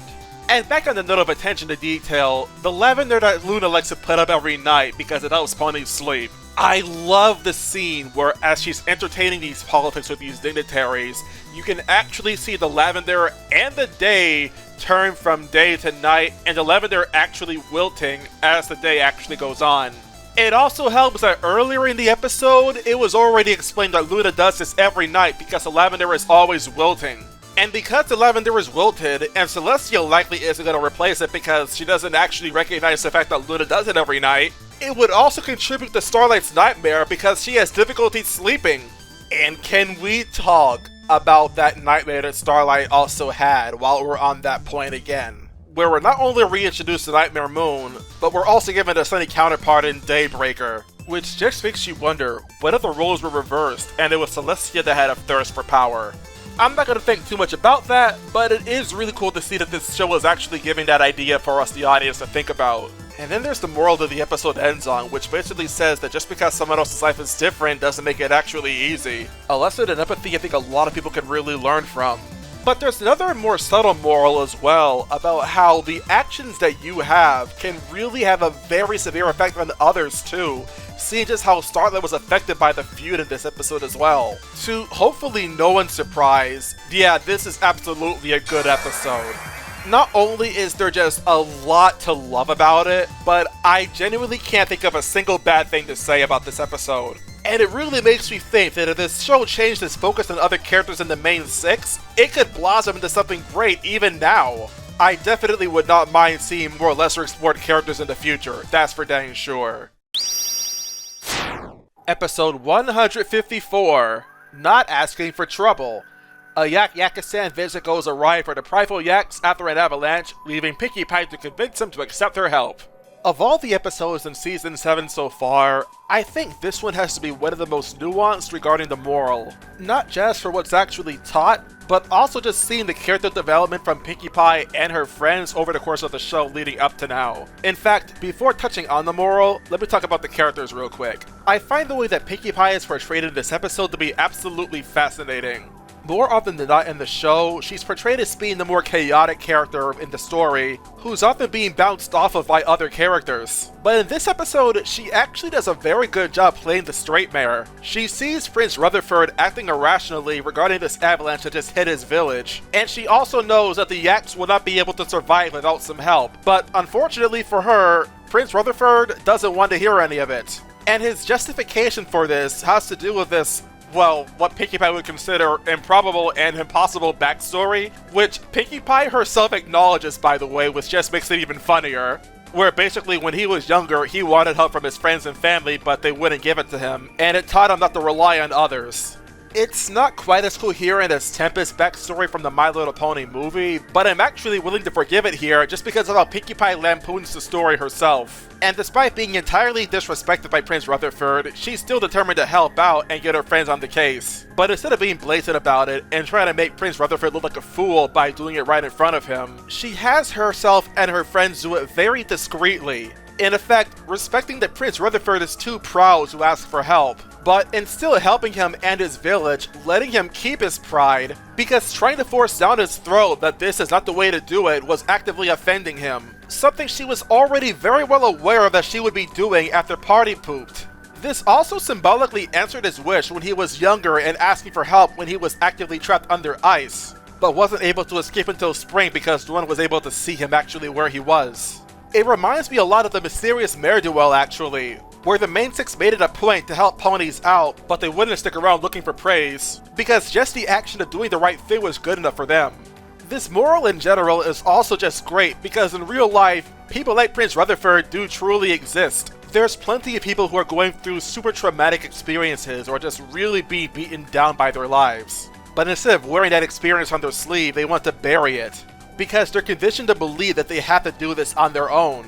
And being the leader of a village, it's not necessarily out of the ballpark of plausibility that Prince Rutherford's villagers truly are relying on him to fix everything.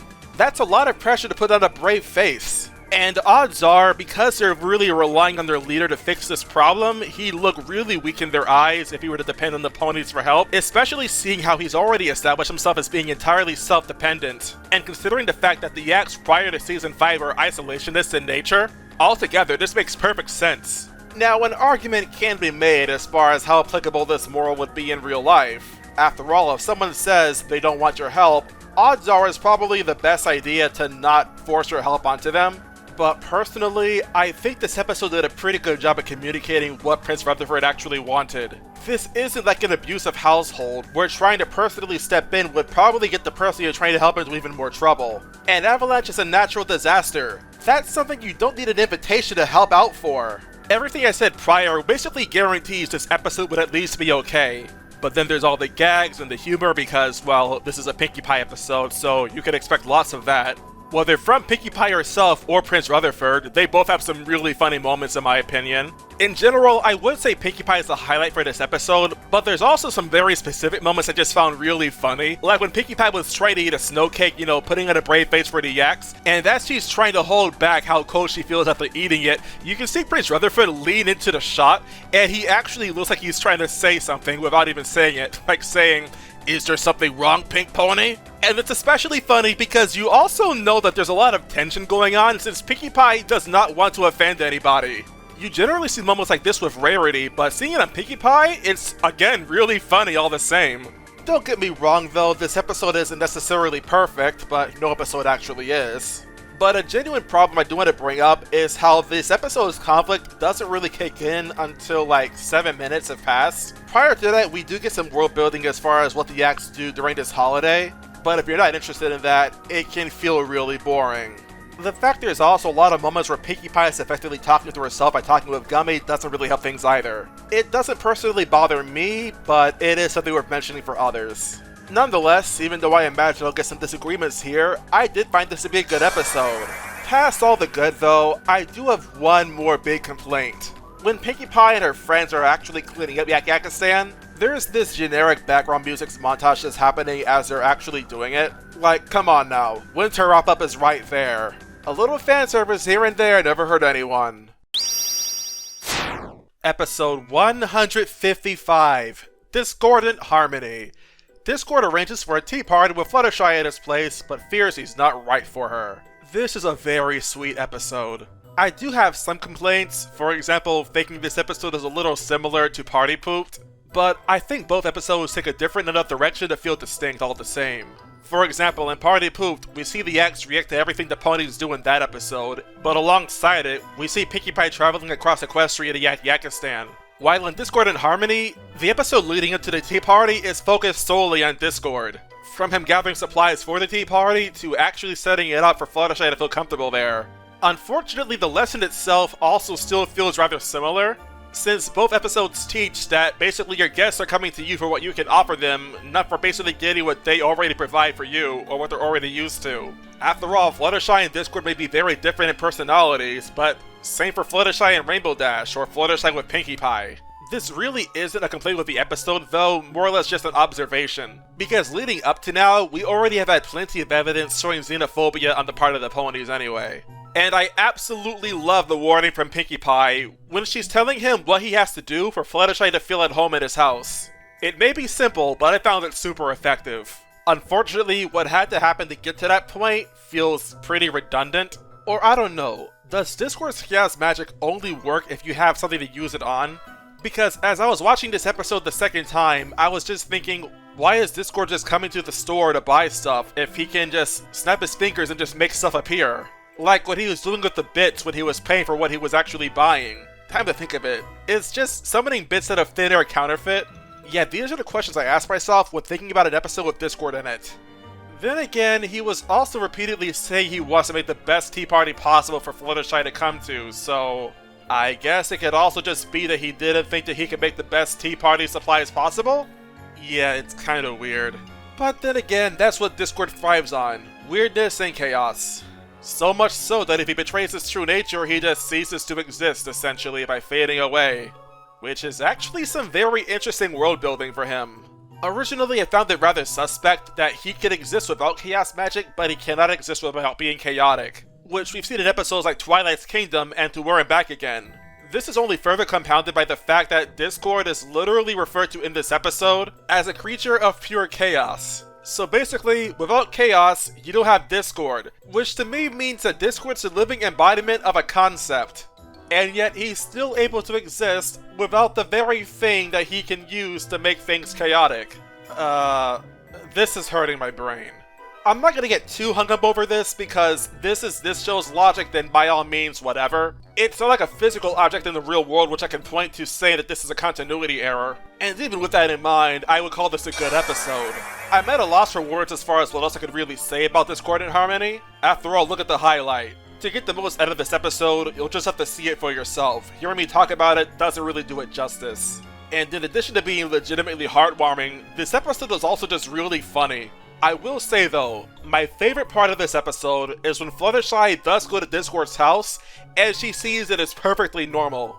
I don't know why, but I love Fluttershy's reaction to just seeing how mundane Discord made everything around him be. You just know for a fact that Fluttershy expected a lot more knowing Discord, and it says a lot about their relationship too. Because while Discord is willing to compromise himself in order for Fluttershy to feel comfortable at his house, you also see that Fluttershy doesn't want to force Discord to change either. She really just likes him for him, which we've seen evidence of as early as Three's a Crowd. But it's always just good to have that assurance after Keep Calm and Flutter On basically made them have a very toxic start. All in all, I'm happy with what I watched. And there I say it, I want more. Episode 156, The Perfect Pear. The Apple siblings seek out answers behind the origins of their parents. This is going to be a very difficult episode for me to review. It's going to be difficult because I really want to do this episode justice. What I will say for now though was this. This just might be my favorite episode in the entire show. An absolute knockout. I think that the Perfect Pear, at the very least, is the best episode in Season 7, bar none. Everything about this episode is absolutely beautiful. From the animation, to the actual story, to how the characters feed us information as far as what actually happened between the Apple siblings' parents. It's just a masterfully woven episode. And it answers a number of questions as well, surrounding why we never hear anything about Applejack's parents ever since Season 5 confirmed they're no longer around. For one example, you'd expect Granny Smith to know at least something about Applejack's parents, but she doesn't want to talk about it. And over the course of 7 seasons, she has never mentioned their parents at all. That much is par for the course, but remember also where the apple lies, where Applejack's parents are oddly absent despite the fact that Apple Bloom wasn't born yet. And once you hear what actually happened between Grandpear and, well, Granny Smith's daughter-in-law, not only can you appreciate the fact that there's actually a good reason why she doesn't want to say anything, but it's also rather commendable that she doesn't want to actually throw that burden of just hearing what actually happened between Applejack and her siblings' grandfather onto them. Because if she did, it would perpetuate the feud between the apples and the pears, and history then would repeat itself. So it's all around just a very sensible decision. This is also a direction I really wish we saw the episode the Hoofills and the McColts take, because in that episode, neither side really knew what they were fighting for either. And both that and this episode established that what they were ultimately fighting for was just really petty, not to mention being much more harmful to those in the crossfire. It also just ties wonderfully with the moral about how it can be really hard to tell when to properly talk about stuff like that in the past, where you're not really sure when's a good time to say it. Speaking of Grandpear though, I actually looked up his voice actor because he has a very distinct voice, sounds basically nothing like I've ever heard in the show before, and he's actually voiced by someone called William Shatner. And I am only mentioning him here because, wow, that's a very unfortunate last name, and I'm so sorry for the bullying you endured in middle school. Though to his credit, he does a wonderful job voicing Grandpear in this episode. I can't quite articulate just how he does such a good job in filling the role of Grandpear, but I do think it fits the character very well for what little we know of him. Going back to the story though, the Perfect Pear feels very similar to Romeo and Juliet, with some deviations though. For example, unlike Romeo and Juliet, Pear Butter and Bright Mac don't die at the end of the episode, they were already dead multiple seasons before this. But the end of their story in this episode has them be married, and you see Pear Butter abandoned but taken in by the Apple family. And they're also able to have kids, henceforth why Applejack, Big Macintosh, and Apple Bloom exist. So it's not nearly as depressing as Romeo and Juliet's ending, but it is bittersweet. Though, time to think of it, even Where the Apple Lies shows that Applejack had her cutie mark in that episode, and so did Big Macintosh. But she originally did not have her cutie mark in the Cutie Mark Chronicles, which was an episode of continuity disturbed by the cutie remark. And Where the Apple Lies essentially confirmed that Apple Bloom wasn't born yet. Could that mean that in an alternate timeline where Starlight Glimmer was not stopped, that Apple Bloom and the rest of the CMC potentially just ceased to exist? Now there's some food for thought. But, again, getting off topic. Something I could not help but notice about this episode is that it tries very hard to sidestep potential plot holes in the show, all the while developing more characters further, like how we learned that Applejack got her honesty from her father, or Apple Bloom's ability to help ponies find out their special talents in their life is actually something she got from her mother. And as far as what Big Mac got from his father, I can really only interpret that it's his ability to understand his woman, and that sometimes a simple gesture just means a lot more than a grand one when you know that that's what the other person actually wants. Funny enough, I actually hear a complaint that I guess Big Macintosh looks too much like his father. To which all I can really say is, what do you expect? They're related. In fact, I would think you would look weirder if you didn't inherit traits from your parents. And I'm saying that despite the fact that I'm actually on board with the fact that in baby cakes, neither Pear nor Pumpkin are Earth ponies. Something else I really had to compliment in this episode is just the song, You're in My Head Like a Catchy Song. Again, absolutely beautiful, but the animation that also plays out while the song is going on is just, it makes my heart beam. I'm a bleeding heart for stories like this, but darn it, I have no shame in admitting that. It's just so cute, and honestly, I'd expect nothing less from a show titled My Little Pony. Just seeing them take any opportunity they possibly can to see each other again, even amidst their family feud. It just really goes to show how determined they really are to be together, and it captures the mood perfectly. I think it also builds on Pear Butter's character too, just how simple the instrumentation really is, since it adds on to how Bright Mac knew that his wife-to-be would not want a big splash. She's perfectly content with something simple, to say nothing of just how heartfelt it had to be to write a whole song on your own for someone that you really love. I just adore gestures like that. They may be simple, but they speak volumes about your feelings. And can we talk about the animation in this episode? It is gorgeous. I talked about this during my My Little Pony the movie review, albeit briefly, but this episode really goes to great lengths to really show what this show can do with its animation. There are some just downright breathtaking scenes, like the altar where you can see Bright Mac and Pear Butter getting married. And speaking of which, you can actually see Nightmare Moon and the moon in this scene! As a matter of fact, Nightmare Moon can be seen throughout this episode at multiple different times, which just screams attention to detail. I love how this episode subtly has the show be treating its continuity with actual respect. Yeah, you see what I mean when I said it'd be really hard to do this episode justice?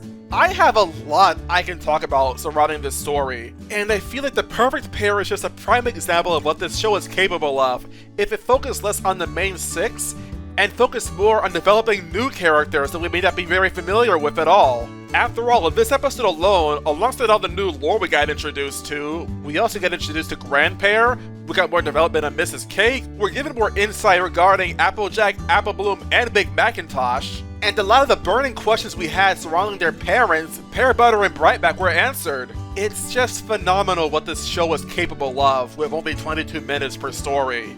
And like I said before, The Perfect Pear may well be a candidate for best episode in the entire show. Oh, but if only it could always be like this. Unfortunately, the rest of Season 7, from what I remember, is not going to bode nearly as well. Y'all know what's coming next, so let's talk about that episode. Episode 157. Misfortune. No. I am not playing this song now, maybe later in the review, but we need something more dramatic. Now as for that description, Twilight and Company released their own friendship journal to the public and faced the wrath of their critics.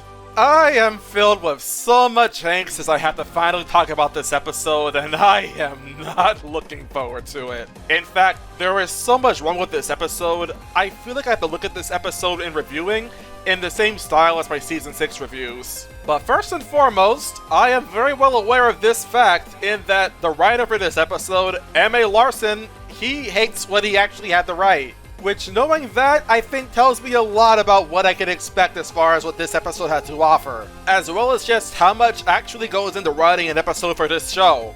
This is why whenever I review anything, I try not to give too much flack to the writers for an episode, because you never really know how much control they really have over what they're writing. And this is a prime example. And when you dig deep into what this episode is actually saying, it becomes abundantly clear just how little sense it really did make, and it's no wonder M.A. Larson hated what he had to write. In case you're wondering, the premise for this episode is that the friendship journal from back in Season 4 is basically being renewed and shipped out for everyone to be able to read. Twilight does this because she feels like ponies can learn from the lessons that the main six have learned, and ultimately it actually sounds pretty sensible. Unfortunately, what she did not account for is the fact that ponies who do read the journal are going to read it for different reasons, or want their journals for different reasons. And yet, this episode makes it a point to basically say that if you're not reading the journal in the way that Twilight herself thinks you should be reading it, you're reading it the wrong way for the wrong reasons. And yes, I am very much aware that this episode's premise is very much with the critics of the show in mind, with the staff not only thinking they know more than the critics of the show, but also they know how you actually should consume it. This, in my understanding, actually has some parallels to the Bible, which is a book that was written for the benefit of others, and by others, I mean everyone on the planet. But there are some key differences. First off, even if the Bible itself was written by man, it was authored by a god, and if you know me, I believe in a creator. Given that, I think it'd be very fair to say that if that's what he actually thinks, then so be it, that really would be the best course of action for us. But a large part of that belief is also just believing that our god would be perfect. The staff who worked on My Little Pony Friendship is Magic are human just like me and you, so it's not unreasonable to have some critiques with what's actually being written and put out on the show, because you are going to have imperfections in your work. So please forgive me if I'm not going to be entirely on board with accepting everything this show puts out if I don't personally agree with what it's actually saying. And secondly, even if our creator has set the standard for what's good and what's bad for us to live in our lives, it's ultimately our decision still to choose how we want to live our lives or whether or not we want to listen. And as a person, you have every right to make the decision for how you want to live your life as long as it's not hurting anyone. A fact that with the exception of Fluttershy at the very end of the episode, this story actively chooses to ignore. Starlight up and actively says it is not Twilight's fault for publishing the book, which it isn't, but instead she says it is every pony else's fault for looking at the book the wrong way. Let me ask you, if you're trying to follow a recipe, what would you rather put down as far as what you need to actually insert into the bowl? A cup of flour or a handful of flour? One is precise and can be measured. The other one depends entirely on the person reading the recipe. It's not every pony else's fault for reading it the wrong way when people are going to have different ideas off of what they're reading based on how they already think. Especially when friendships come in many, many different forms in real life. And real life is incredibly nuanced. Friendship is not the same thing as manners. It's not something that can be taught. It's something that has to be experienced. Now yes, Friendship is Magic teaches a lot of morals in its episodes, but the morals themselves are significantly more nuanced than this journal would be able to convey. For example, it is important to evaluate different perspectives on a matter in case you may not have the right idea, but that different perspective would have to actually be offered for it to be able to do anything. This is why I prefer an episode like Bats over something like Swarm of the Century, because without that added context and you don't know what they actually mean, then for all intents and purposes, why would you ever want to listen to them?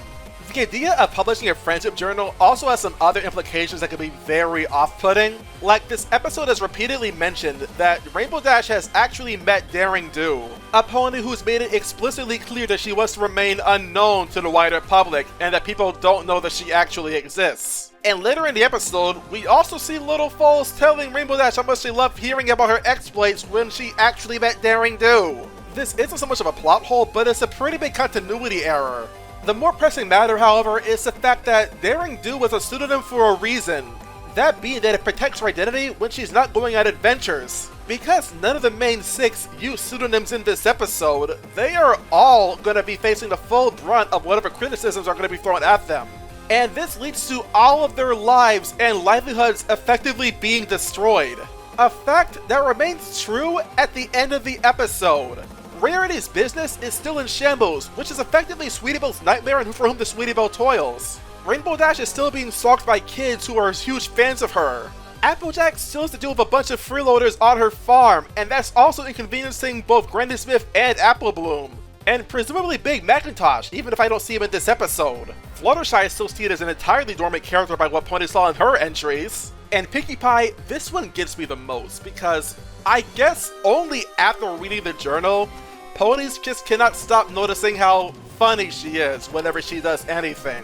A common example being cited is Pinkie Pride. The episode where Pinkie Pie is moping in her room after seeing Cheese Sandwich arrive and basically take over for her when it came down to Rainbow Dash's birthday party. Freaking hilarious, I know, right?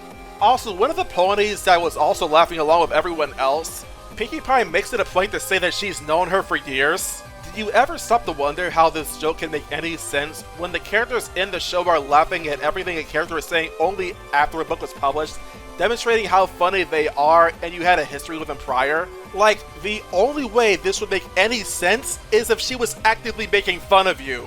And Pinkie Pie, as much as she loves making people laugh, she hates when ponies are laughing at her. And again, by the end of the episode, no one has their lives to put back on track.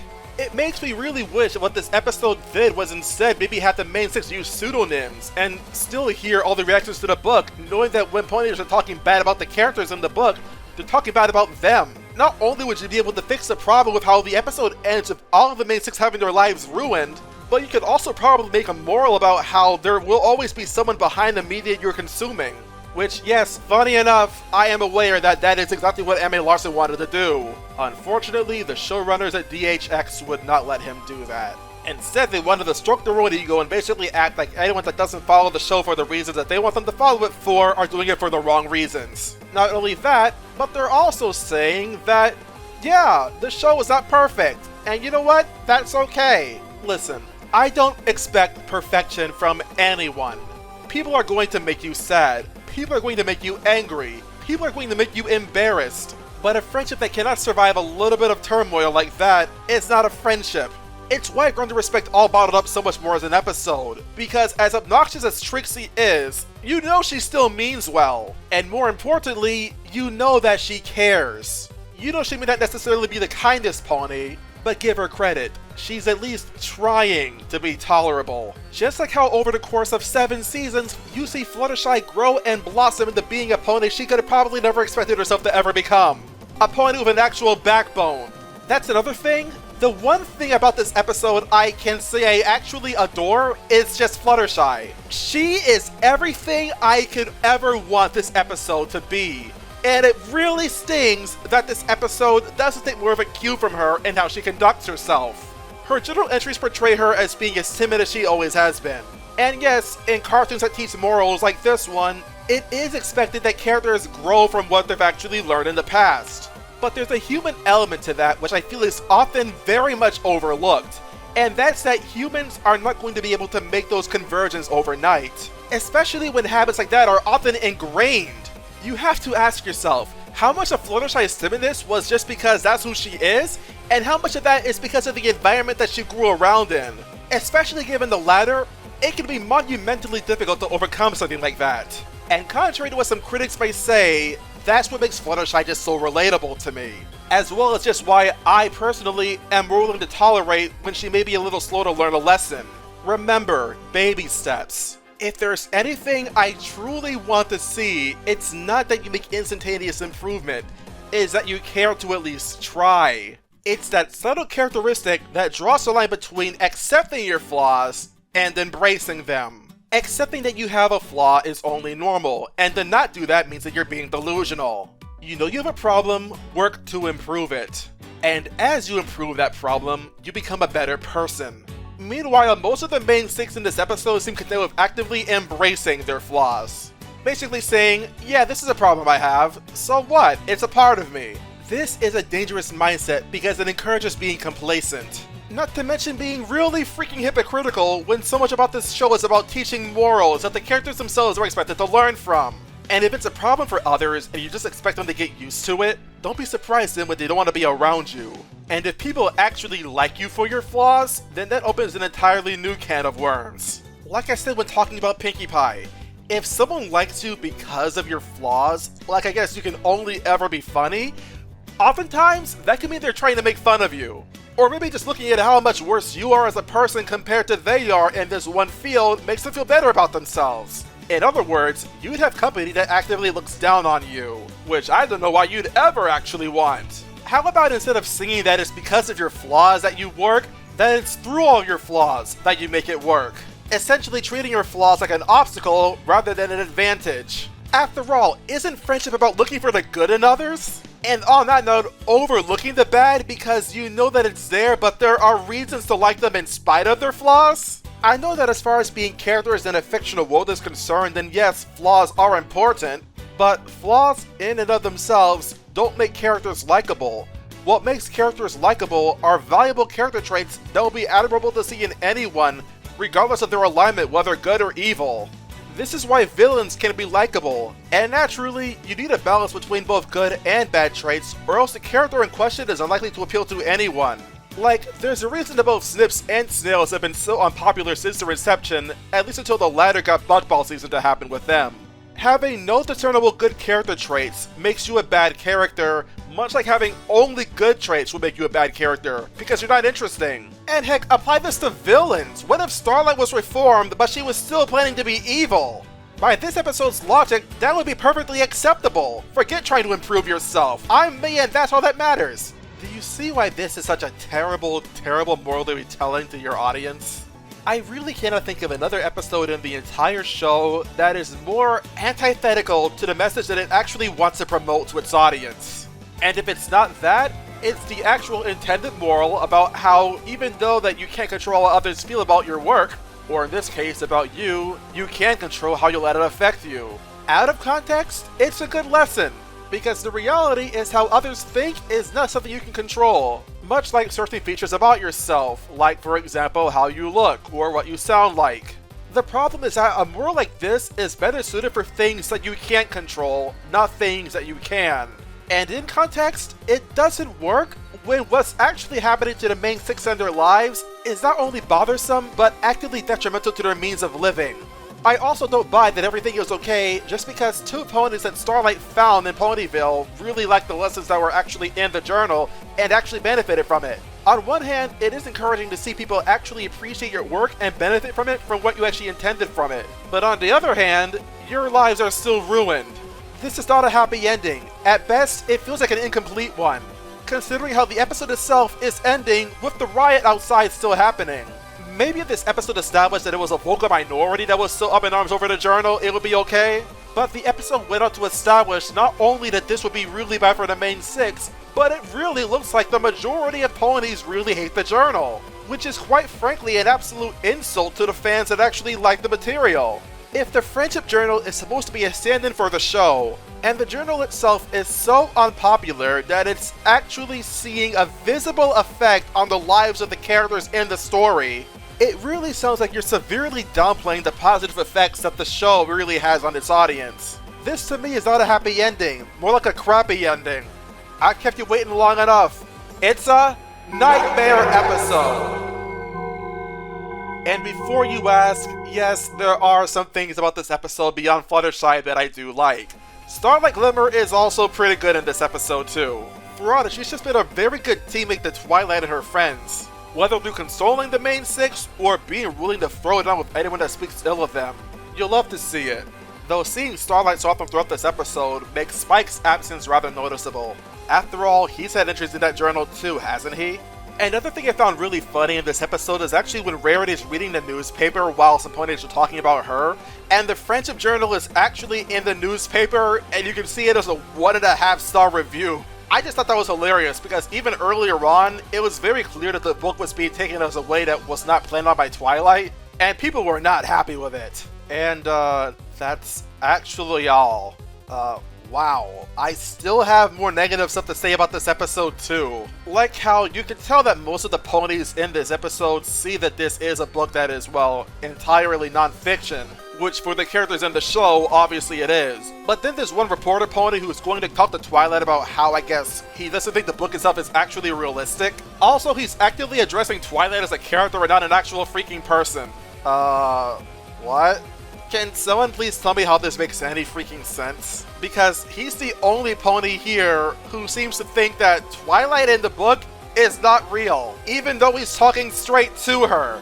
I know that there are some ridiculously rabid fans that would actively attack writers of the show over what they've actually written in the show, like with Amy Keating Rogers and Philly Vanilli, but I would hope those same people would also know that Fluttershy herself is not real and is not actually in any real pain.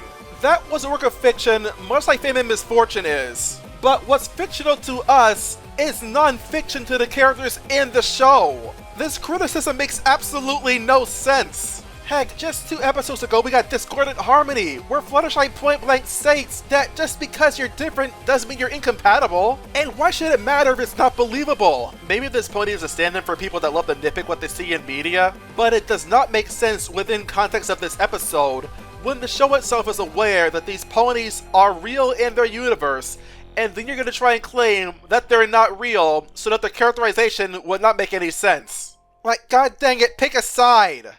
Oh my god, and I haven't even started talking about Stranger Than fanfiction yet either. But after everything I've already said about this episode, I'm afraid I'm out of cares to give. Episode 158, Triple Threat. Spike must juggle time between Thorax, Ember, and solving a friendship problem all on the same day. So this episode coming immediately after Fame and Misfortune really does validate my point about having flaws not being really enough to make a character really worth liking. And this, unfortunately, is a very often recurring problem with Spike episodes. With most other episodes focused on different characters, they may be focusing on some certain flaws, but there's also often good traits to look at as well with the characters. Meanwhile, this episode has a laser focus on Spike's paranoia regarding whether or not Ember and Thorax can actually get along. Now, to be fair, this episode does acknowledge that Spike is in the wrong regarding how he believes that both Thorax and Ember will get into a fight, and even go as far as starting a war because of some poor planning. But therein lies one of my biggest problems with this episode. The stakes in Spike's mind are way too freaking high. And to illustrate my point, let's just compare Triple Threat to Season 1's Party of One. In that episode, Pinkie Pie's friends were avoiding her, and the furthest that she went as far as what she thought they were actually plotting was that they didn't want to be her friends anymore because they didn't like her parties. It's much more simple and grounded, but most importantly, it makes a lot more sense. I mean, yeah, Pinkie Pie was in fact jumping to conclusions, which Spike also did in this episode, but would it make sense in anyone's mind, really, that two people that are coming to you, someone who's an ambassador of friendship, mind you, which, for all intents and purposes, should be as far removed from war as possible, would ever actually go to war over something as petty as a schedule conflict? No, it shouldn't. That what Spike is worried about is something that Ember already puts up with, considering that Spike is already really soft. And barring that, it's not like Ember's like other dragons. This was already firmly established in Gauntlet of Fire. If you couldn't already tell, there's a massive plot hole in this conflict. There is absolutely zero basis for this level of paranoia. And that fact really hurts this episode, because even though both Thorax and Ember can recognize just how irrational Spike is thinking right here, the extent this paranoia reaches makes absolutely no sense for Spike at all. In a sense that's worse than anything we've ever seen out of Twilight, no less. And that's largely because whenever Twilight panics, it never reaches beyond the immediate parties involved in the conflict. Now, I know what you're thinking. Spike is still a baby dragon after all, and babies still have very much large emotions. Which if you did think that, I think, okay, fair is fair. Then why is neither Twilight nor Starlight trying to correct his mindset any further after the beginning of the episode? Why are they enabling his delusions? You'd think, being the experienced adults that both Starlight and Twilight are, they'd be a lot more responsible in helping Spike in a way that actually would benefit him. Twilight because she suffered a very similar conflict in It's About Time, where she ran herself ragged worrying about a conflict that never actually happened. To say nothing about, again, Party of One, where she authored the lesson about always believing in the best of your friends. And especially Starlight, who's made it abundantly clear that she does not tolerate nonsense. Starlight does not like to sugarcoat issues. If she sees a problem, she's going to speak up about it. She's way too honest to entertain Spike's delusions. In that sense, she's entirely out of character in this episode. And therein lies why I think this role reversal episode where Spike is the crazy one does not work. Even when Twilight was at her absolute worst in an episode like, say, Lesson Zero, she had Spike trying at every opportunity to try and get her to calm down. In fact, he was directly responsible for the conflict finally ending. Watching Triple Threat and seeing absolutely no one try to help Spike in the way that actually would matter really just makes me feel like I'm watching Twilight without a Spike in her life. It's not an enjoyable watch, at all. Heck, for as much as I dislike the times of a Changeling, it at least did a good job capturing Spike's boldness. And the circumstances there were much less favorable too. I feel like if this episode focused less on Spike worrying whether or not Ember and Thorax would be able to get along, and it focused instead on Spike trying to give quality time to both Ember and Thorax individually, it would be a lot more easy to digest as a conflict. I know this for a fact because that exact same premise was also used in Sweet and Elite. And if it worked there, it would likely work here too. Because it just makes absolutely no sense you'd think that Ember and Thorax would go to war with each other, when the person that would be most likely to instigate a war is actively trying to get better. Beyond that really big problem I have with this episode, it's just not very entertaining in my opinion. I found the scenes with Thorax and Ember to be pretty enjoyable, but not for Twilight, Spike, or Starlight. I think what got the biggest laugh for me in this episode was when Ember grabbed Derpy's muffin and just smushed it on the wall, and that causes Derpy to just walk away slowly because she's just scared. Thorax's monologuing with Spike was also really entertaining too. And the way both Ember and Thorax managed to solve each other's problems by giving each other advice was also just a great way to end the episode in my opinion. It's also great that this episode marks the show finally acknowledging that Thorax lacks any real leadership skills. So seeing that finally get addressed is a big plus in this episode's favor. Unfortunately, these speckles of good don't really even come close to matching up to the massive big problem I have with this story. It makes me sad to say it, but it's a nightmare episode. I guess the scene where Thorax transformed into a bear and was ready to throw down with Ember was pretty cool. It's pretty funny how the map is actively calling Spike out for being a bad friend too. But yeah, the whole role reversal just does not do it for me when Spike is acting irrationally and no one's really there to help him out of his funk. It's sad, it really is. But this is to be expected when you focus too much on the character's flaws rather than anything actually redeeming about them. My boy Spike deserves better than this. Episode 159, Campfire Tales.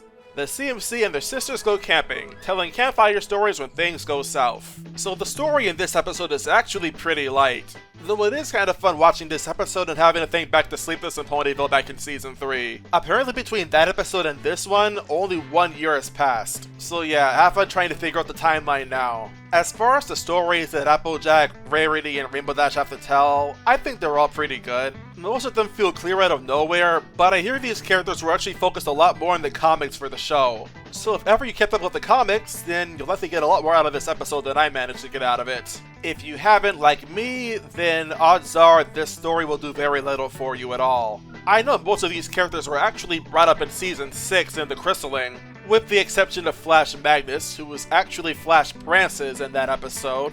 It's possible that these are just two entirely different characters, but for someone that has absolutely no idea who Flash Francis even is, it kinda just comes off to me like the script was misread. I don't really have much to say about the actual stories themselves either. They're not bad, and I think it makes sense that Applejack, Rarity, and Rainbow Dash do feel the most similar to them as well for them to tell the stories. But the stories themselves also just feel very disconnected from the actual conflict in the episode. I get that the Flighters are basically just there as a plot device to make the stories actually be told, but they feel like an entity that really does not need to be there either. I wonder if I'm the only one who just wonders why Rainbow Dash didn't make a tornado to blow all the Flighters away. I mean, she did it back in Season 1, I don't see why not do it now in Season 7. Though to be fair, Rainbow Dash has done more in this episode that makes absolutely no sense to me. Like having an objection to Rockhoof being able to divert the lava away from his village, even though she's been able to perform previously thought to be impossible feats like the Sonic Rainbow. Of all the ponies to thought was actually possible, Rainbow Dash in my opinion should not be one of them. But regarding the episode's overall quality, it hardly really matters. I think Campfire Tales is overall decent, but at most it's only an okay episode. There's nothing really bad about the story, it's just that there really isn't anything particularly special or good about it either. Though for what it's worth, I did find this to be somewhat charming. Episode 160, To Change a Changeling. Starlight and Trixie must deal with a rebel changeling in Thorax's hive. This episode feels like an allegory about readjusting to life when you're no longer fighting in war. At least that's the conflict that this episode presents with Pharynx. Who is Pharynx? Well, he's Thorax's elder broodmate.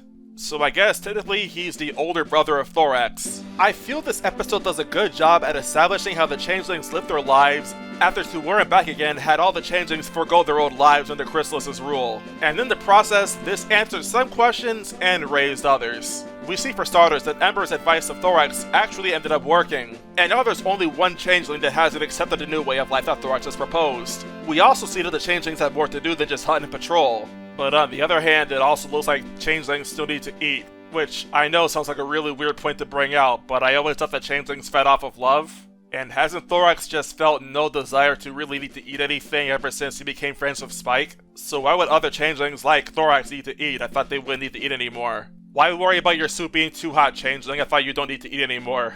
It's not a big deal at all, but I cannot help but wonder about this point. I think it's a very good idea that this episode has established that not every changeling is okay with just not hunting anymore, even after Thorax learned to be more assertive. Because it's through this we also learned that how Chrysalis ran things also had more of a point beyond just being a tyrant. And one point this episode brought up was about the Dread Malworth being a predator that the changelings have to fight off every now and then. And without being fighting fit, they'd have a very hard time actually dealing with it. It's a good way of establishing Pharynx's perspective as far as why he's so resilient to change. Because if the Changelings cannot properly defend themselves, they'll be a weaker race. And naturally, he wouldn't want the rest of the hive to perish either. So even if you disagreed with Pharynx's perspective, I think it's actually very understandable where he's coming from. No doubt what could have fed into this is also seeing his backstory with Thorax, where you see Changeling try to bully his little brother. He's all around a very well written character. I also just find him to be really funny. His quote about when he put Starlight and Trixie in a bag I thought was just one of the best parts of the episode for sure. He really loved his old way of living, and you can really tell he really wishes he could continue it.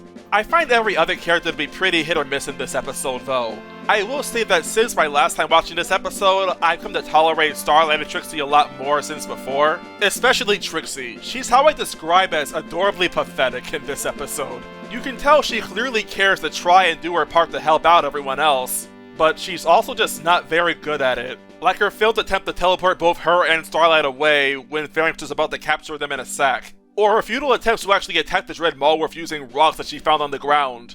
As a matter of fact, this is actually pretty consistent with her characterization in Ghostbusters. She may not necessarily be the best pony for the job, but darn it, she sure as heck will try to do her part to help out. Starlight, though, feels like she leans a bit more into my issues with this episode.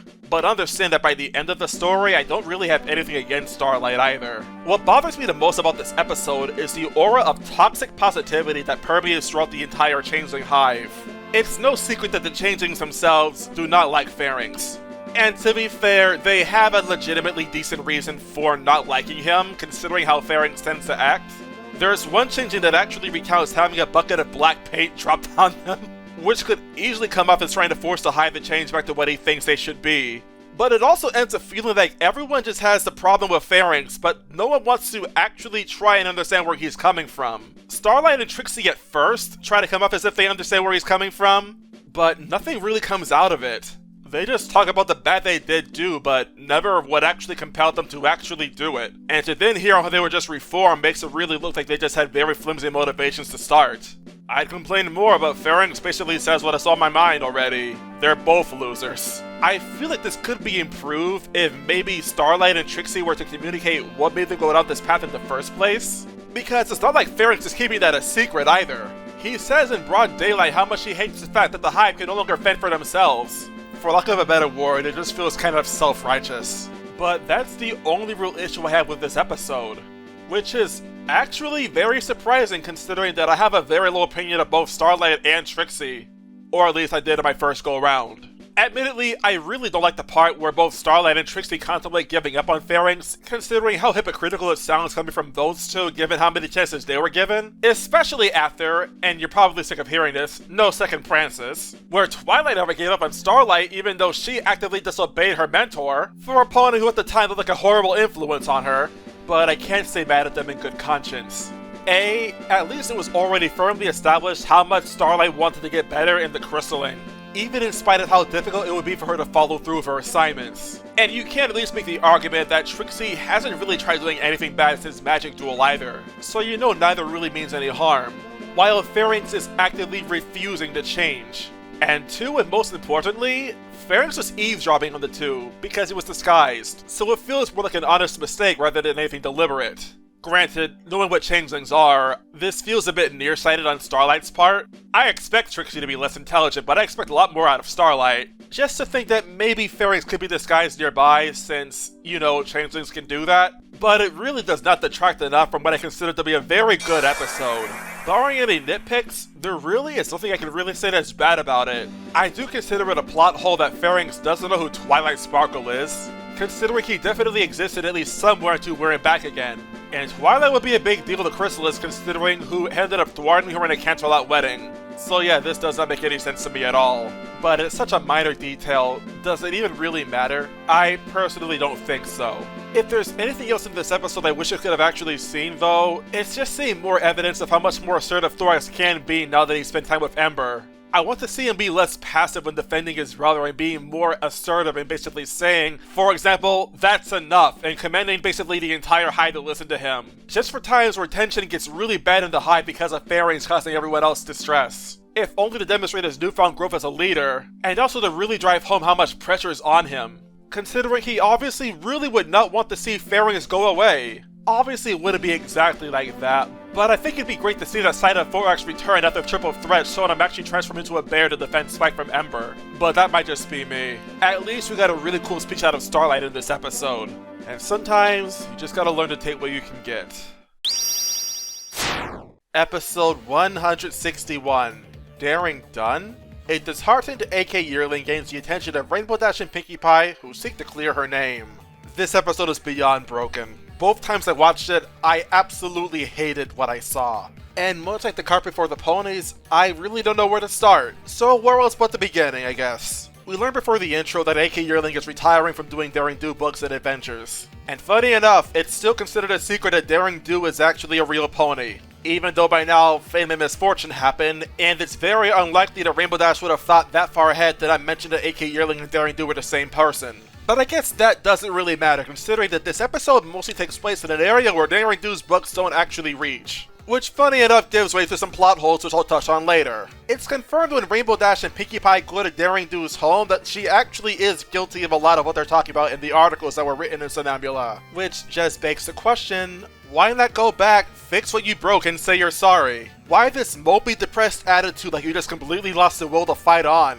It's not so much out of character for Daring Do because we don't really know Daring Do that well like say Rainbow Dash or Pinkie Pie, even though we have seen in some of her books that she is generally rather cool-headed, but it's just very irresponsible. Because like the episode later on itself does say, even if you have nothing but good intentions, you're still entirely responsible for your actions. Which actually isn't too dissimilar from what we heard in Hearts and Hooves did back in Season 2. But that's only reserved for the very end of the episode. Leading up to that, Rainbow Dash has it in everyone's mind that what they should instead do is basically tell everyone that was impacted in Somnambula that they're, I guess, wrong for having a problem with what Daring Do actually did, because she was doing it for the greater good. How is it that literal school children have a better grasp on saying you're sorry than 3 fully grown adult mares? Like, for God's sakes, AK Yearling, you have Rainbow Dash's home address on file. I know you do. You sent her an early copy of a book. Just ask for her help to make it up to the ponies of Somnambula. Maybe this is the reason that Twilight wasn't in this episode despite being a massive fan of Daring Do herself. Because she actually understands the concept of apologizing. Or even how ponies would appreciate someone that they only think to be bad. Throwing out all this lingo that obviously they would have absolutely no idea what she's talking about if, like, what AK Yearling already said was true, that Daring Do's books don't reach there. It made sense in Daring Don't because that was directed towards Twilight, who's also a fan of Daring Do and can actually debate with you on equal footing. To anyone else not familiar with the history of Daring Do, this is entirely gibberish. So yeah, starting off, Rainbow Dash is extremely dislikable in this episode. And speaking of not being familiar with Daring Do's history, why is Caballero disguised? Not much later in the episode, we actually hear that both the Somnambulans and Caballero and his crew both have a bone to pick with Daring Do. And Caballero's plan already involved telling and spreading lies about Daring Do to weaken her resolve. Why would you have to be disguised to do that? What would it matter if Rainbow Dash and AK Yearling recognize you as Caballero? Wouldn't letting your identity be known to the Somnambulans only establish more common ground with them, considering that you both don't like Daring Do? This plot point to me makes negative sense, and really only serves to make both AK Yearling and Rainbow Dash look dumb for not being able to recognize him through all of his other features. Especially when in Somnambula, Daring Do is considered an actual criminal. And even then, some of the crimes that Daring Do is guilty of feel really contrived. Like, bear with me, if you were running a hotel and you're charging someone to actually sleep at your hotel, would you charge them before or after you used their services? What reason does Daring Do have to not pay up front? Like, this isn't a restaurant where the practice of dining and dashing is actually something that happens in the real world. Traditionally, you pay first before you get to use their services. Oh my god, my brain hurts. My brain actually is hurting right now talking about this. And back on the note of Rainbow Dash, she's again unable to process how the Somnambulans do not have an obligation to know that Daring Do is in fact on their side. The only good thing about this part is that it gives way to the only part of the episode I actually like, and that's the story of Somnambula. And I only really like it because it's fun to see more of the lore be explored in the show, though the animation with what the show is used to doing kinda hurts my eyes. Anyways, shortly after this, Caballero manages to make Daring Do completely give up, and then he reveals his true identity to Rainbow Dash, for some reason, and then exposes his plan to Rainbow Dash, for, again, some reason. before calling his goons, and they slowly creep up behind Rainbow Dash, who can, by the way, very easily fly away from all of them. It's not like she's distracted or being tackled to the ground. She's just calmly sitting there, albeit uncomfortably, waiting to be bound up in rope and blindfolded, which then has her call Daring Do to her, and you set up this stupidly elaborate trap, I guess, where Daring Do is gonna have to watch Rainbow Dash sink into the freaking goo below, instead of, I guess, I don't know, dropping her into the goo ahead of time, like just kill her while she's right there. I like to think that I'm good at suspending my disbelief, but I can't here. It makes no sense. I know that it's a running theme for Caballero to give his victims a chance to actually survive for some stupid reason, but after a certain point, I'm gonna become Quibblepants and wonder why you're not doing things efficiently. And therein lies my beef with this episode. It feels like it takes so many roundabout ways of getting this ridiculously incohesive plot to actually function that I just cannot find it within myself to enjoy this episode. Yeah, it's a nightmare episode. And pray tell, how can you tie Rainbow Dash up as well as you did, but you were not able to tie up the bag properly containing the glow pads just later in the episode's story? Can anything in this episode make the tiniest amount of sense? Please. Episode 162. It isn't the main thing about you. After a mix-up leads to Rarity's main being ruined, she must overcome her newfound appearance. My thoughts on this episode are somewhat complicated. I like the story a fair bit, as well as what the moral itself was trying to say, but the setup for the conflict is not very good in my opinion.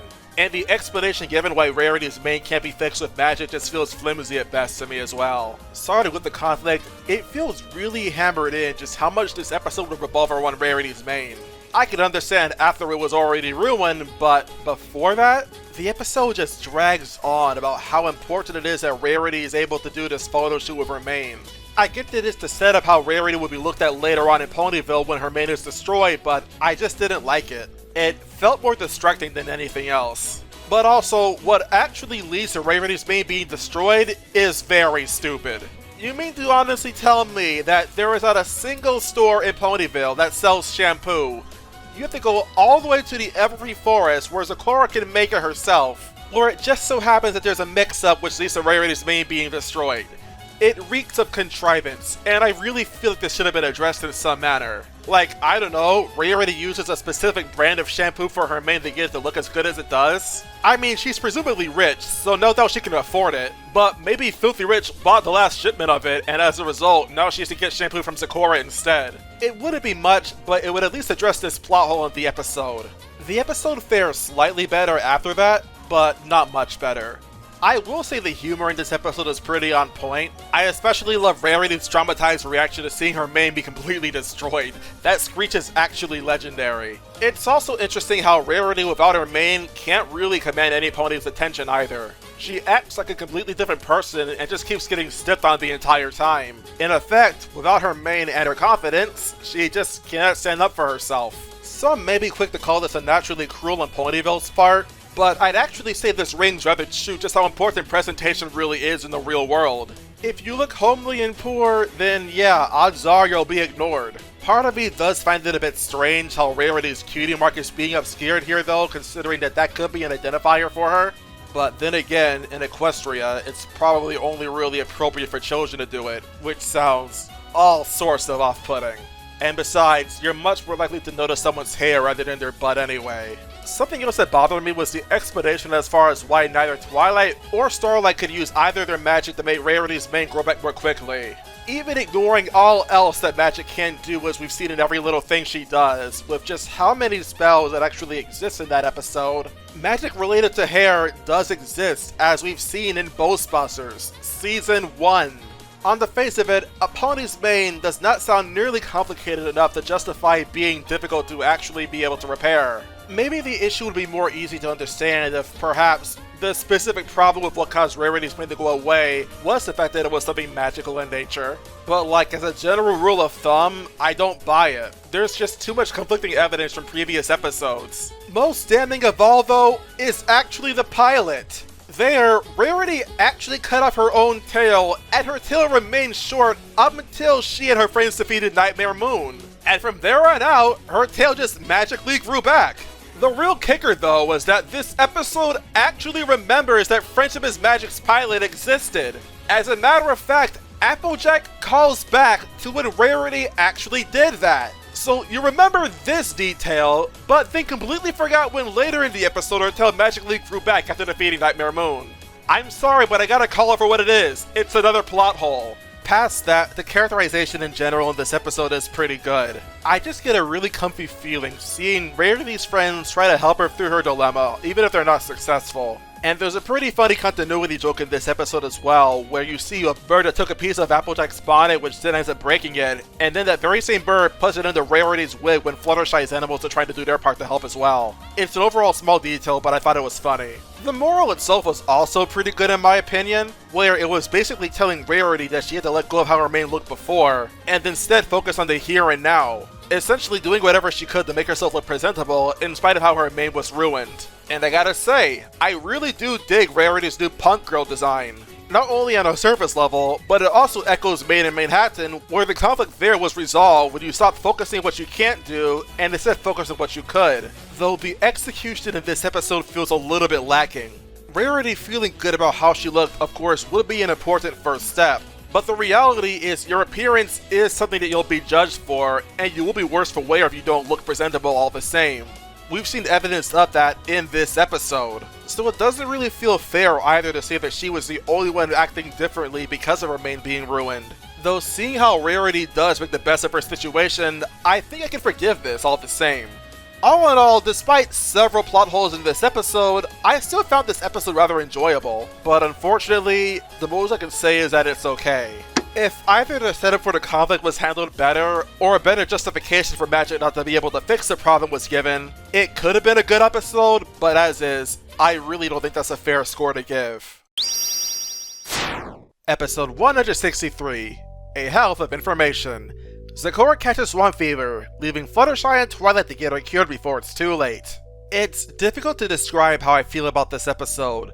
Compared to the previous one, I would say there's less wrong with it, but I'd also say there's just less to like about it too. I'm sure there's some funny subtext with the fact that swamp fever actually turns its victims into trees, coupled with Over a Barrel where Fluttershy actually admits that she'd like to be a tree, but I otherwise just had a very tepid reaction to this episode.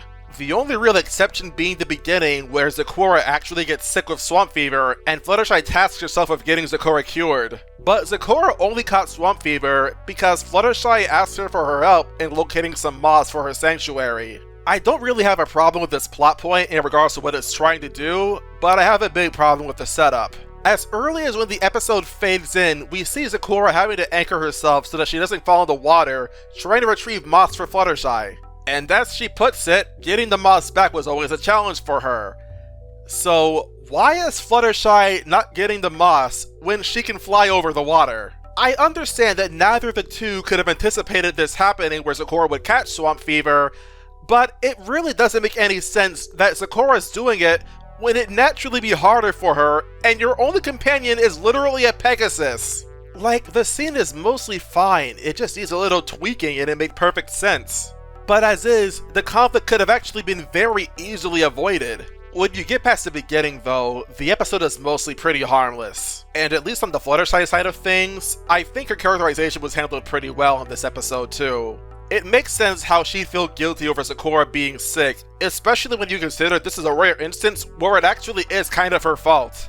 Though I can't help but feel like Fluttershy was being made just a little too dumb in this episode. She mentions that Zecora is sick and she's actually coughing up bubbles, but she just conveniently left out that Zecora will slowly become a tree with her swamp fever to Twilight when consulting her for her help. And it doesn't help either that neither Twilight nor Fluttershy know how long Zecora really has before it's too late. That's an important detail when you don't know how much time you really have left, and it adds a lot of weight to how Fluttershy acts in this episode. After all, for all she knew, she could have had a week or she could have had a single day to get Zecora cured. And when an issue is time sensitive, you often can't afford to wait. I know that Twilight means well and how Fluttershy should take care of herself before trying to take care of others, and she has seen secondhand the effects of exhaustion in Applebug season, which really only gives her more credit to what she's saying. But unlike in Applebug season, where Applejack was very obviously stubborn to a fault, Fluttershy's stubbornness in this episode comes from a place not of pride, but of desperation. In context, this moral could have actually led to Zecora's illness becoming irreversible. I mean, to be fair, if you had plenty of time, as this episode is suggesting, then this moral does make more sense, but you still wouldn't know that. If we were given a more clear time frame of just how long Zecora had left to live, then I think it'd be fine. But as is, I can't say Fluttershy was wrong for how she acted. I also feel like the moral itself was undermined by the fact that Fluttershy ultimately saves the day by getting the honey, in addition to figuring out how Mage Meadowbrook did it. I'd actually rather see Twilight take care of Fluttershy for a change in this episode. Not only to better deliver on how Twilight was actually right the entire time, but to be honest, it doesn't really make sense why Twilight didn't. We've seen firsthand just how keen Twilight is on small details. And clearly Fluttershy's ability to commune with animals wouldn't really help her at all anyway, so it's not like Twilight would need that. After all, even if Fluttershy ultimately doesn't save the day, she's the reason that Twilight would even get as far as she did. So it wouldn't be like Fluttershy was good for nothing in this episode either. As a matter of fact, because Fluttershy contracted swamp fever, maybe the fact that she was overexerting herself would mean that there will be an accelerated effect on her body. In effect, she'd be sicker than Zecora and would probably turn into a tree faster, which would actually be a decent argument in favor of Twilight in how you need to be careful not to overexert yourself. And consider this as well, we'd also be able to see some of the methods that Cattail and Twilight tried to use to get the honey from the bees. I know the writers themselves aren't given a lot of agency in this show to actually write what they want to write. I mean, after all, Zecora is sick, where is Apple Bloom? Why is she not here to help? But it really feels like there was a lot left on the table as far as what to include in this story. I know I've also been really negative on this episode, but rest assured I don't think it's necessarily bad either. I thought the bake-off between Twilight and Spike was honestly really adorable. We always knew that Spike was good with the oven, but it's legitimately charming seeing Twilight take it alongside him too. It's also always more fun getting to see more lore of Equestria. To be honest, while I really don't like this episode, I can't quite bring myself to call it a nightmare episode either. It's not offensively bad like Daring Done, but it's also not nearly as charming as Campfire Tales. But in terms of quality, it's definitely closer to the latter. My opinion may change in the future, but for now, I think it's an okay episode. Closer to bad, but I would say it's weak for the time being. On a side note, I find it very strange how these Legends of Equestria are only now getting coverage in the second half of Season 7. And with so little time between them all, remember back in Season 4 when it was spread out throughout the entire season? This is some really weird pacing, almost like the show doesn't know what to do with itself. Episode 164, Marks and Recreation. The Cutie Mark Crusaders encounter a pony who doesn't want a cutie mark. You know, of all the episodes I'm surprised to hear people say they really don't like in Season 7, this is definitely one of those episodes for me, because I actually really hate this episode. Let me explain. The premise being a pony that doesn't want a cutie mark, it has some genuine merit. It's no secret after all that since the CMC got their cutie marks, they have been more involved in helping ponies find their life's purpose. And it could be very interesting seeing a pony get a cutie mark in something they don't like, in a similar vein to Appaloon's Most Wanted or Magical Mystery Cure, where the pony in question would then learn that because their cutie mark is one thing does not mean they're forced to follow it to a T. I mean, Charlie's a teacher, but do you think you'd get that out of a cutie mark that's flowers and smiley faces on them? I sure wouldn't. But to say the CMC have only been helping ponies at the expense of literally everything else just feels extremely dishonest. Like, On Your Marks happened just the previous season. It has not been that long ago since the CMC had done anything that does not relate to what the cutie marks actually are. And ignoring that, you'd think at least Sweetie Belle would have a stronger argument surrounding the fact that your cutie marks do not dictate what you do with your lives. Heck, her big sister Rarity has 3 gems for a cutie mark, but she's a seamstress, not a jeweler, so already it feels like the CMC have been dumbed way down. Obviously they do say that what your cutie mark is does not dictate what you do with your lives, of course, because that is the truth. But they do a terrible job demonstrating that example for Rumble. But rest assured, the CMC do not ruin this episode for me. After all, when Rumble does say he doesn't want a cutie mark, they're at least decently mature about it. Which, I dare say, is something I really wish I could say, but I can't, regarding Rumble's older brother and current Wonderbolt, Thunderlane. Now, I know what the writer wanted to do with this character. Thunderlane does not want to see his little brother limit himself and what he can do in his life. Because as he said, ever since Thunderlane became a Wonderbolt, all Rumble wants to do now is follow in his big brother's footsteps, which for the record is perfectly fine. But his concern is that that's all Rumble wants to do now. He's still a child. He'll grow out of it. I could understand that Rumble was considerably older and maybe he was spending several years doing something, but he was still not very good at it, which very well may have been the intention considering just how much older Rumble sounds compared to when he first appeared in Hurricane Fluttershy. But as far as I could really tell, Thunderlane only became a Wonderbolt recently. To be specific, Parental Glidance recently. And if Rainbow Dash is anyone to go by, Wonderbolts command a lot of admiration from younger ponies. What I'm trying to say is that this episode is trying to make it out as if Rumble being so enthusiastic over being a good flyer like a Wonderbolt would be is not only unhealthy for him but also abnormal, which really does not make any sense.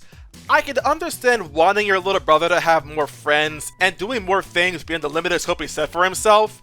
I would know, I'm an older brother and I feel the same way for my younger brother. But you're not going to accomplish that by tricking him into going to a camp he doesn't want to be a part of. To say nothing of making the CMC's lives harder, because now these three kids have to deal with a pony that doesn't want to be there and is actively making things harder for them to work around. You'd think that at the least, Thunderlane would have checked in with the CMC ahead of time and told him about Rumble, which could very well see the CMC be better equipped to actually deal with him, but no, he doesn't do that. And this leads to problems with everyone involved. Ignoring that, Rumble's biggest problem with getting a cutie mark is that it would limit what he could actually do. But then later in the episode, like near the end, he sees that you like to cook. Okay, time out. How has Rumble never seen Thunderlane cook before, ever since he became a Wonderbolt? What, is Rumble so preoccupied with trying to practice flying that he gets out of bed every morning and ends up skipping breakfast? What about earlier in the episode where he gets a horseshoe ringer on the first try? I get that he could just not be paying very much attention to that because, I mean, he didn't want to be there anyway. But my point is, all Thunderlane would have to do is just sit Rumble down and tell him that just because he gets a cutie mark doing something at the camp does not mean he's going to be stuck doing that for the rest of his life and not be able to do anything else beyond it. Not tricking him and abandoning him somewhere where he doesn't want to be. And keep in mind, he never apologizes for what he's doing in this episode either. He gets a free pass because as far as the story is concerned, he was right the entire time. It just leads to him being a very much unlikable character in this episode. And by extension, I just feel really bad for Rumble throughout the entire thing. He has his ambitions, but he's not allowed to actually follow them. I know that there's a lot more to being a Wonderbolt than just being able to fly well, which Rumble may very well not understand, but it's not like anyone's doing him any favors by not telling him what he actually needs to hear. And the CMC can act pretty dense. It's not like they can pick up that he's not interested in getting a cutie mark until he says he doesn't want one. Though speaking of the CMC now, I'll be the one now to say that I don't think their camp is necessarily the worst idea ever. I think the idea of having random activities for the ponies to try is pretty dumb because that didn't work for the CMC either. But there is a lot of value to be had in just having fun with other ponies as you try to find out what your special talent is. Besides, Kettlecorn and Skedaddle, they're by far my favorite part of the episode. I did find Kettlecorn's haikus to be pretty annoying, not to mention reinforcing Rumble's paranoia. And I'd appreciate if she actually went to poetry as a whole instead of just haikus, but whatever. Unfortunately, most of the other falls don't do this episode any favors either. Anyone else found it weird how Pipsqueak immediately took Rumble's side when he was trying to claim how cutie marks work? Despite being a pony without cutie marks, in the face of the Cutie Mark Crusaders, who all have cutie marks relating to helping ponies with cutie marks, when just the previous day, they've actually had results with helping a pony get a cutie mark? I know what this scene was trying to do, demonstrate herd mentality, but don't you need some sense of credibility for that to actually work? I mean, if the CMC were actually smarter, they could absolutely win over the other campers before Rumble could get a hold of them. But no, I guess they just lost any and all ability to reason with anyone else. Or how about the scene when Rumble's introduced to the camp and Thunderlane was showing up before flying away, and one of the foals is like, I bet he's not as good as his brother. It's like all the stars aligned to make Rumble hate his time at the camp as much as humanly possible. To say nothing then if how the CMC just assumed that Rumble was really discouraged about not being able to do anything good at the camp. Their projection legitimately gets uncomfortable. Ugh, it's like this episode doesn't even try to make sense. Though really, a lot of my problems with this episode would not even exist if Thunderling was just a more likable character. I'll admit the song is catchy, Blame Things Forever is a decently sounding song. And also, to be fair, it largely featuring misinformation from an opponent that doesn't actually know anything about cutie marks could very well be intentional, but it just does not come close from saving this episode from being a nightmare episode. By the way, Rumble, where were you when Diamond Tiara was in this show and she actually had a purpose? Because I would have loved to see you two butt heads with you having completely different philosophies surrounding cutie marks. Or even when Starlight was still a villain regarding her philosophy on cutie marks and what they do. Man, now I want to write a fanfiction. Episode 165, Once Upon a Zeppelin.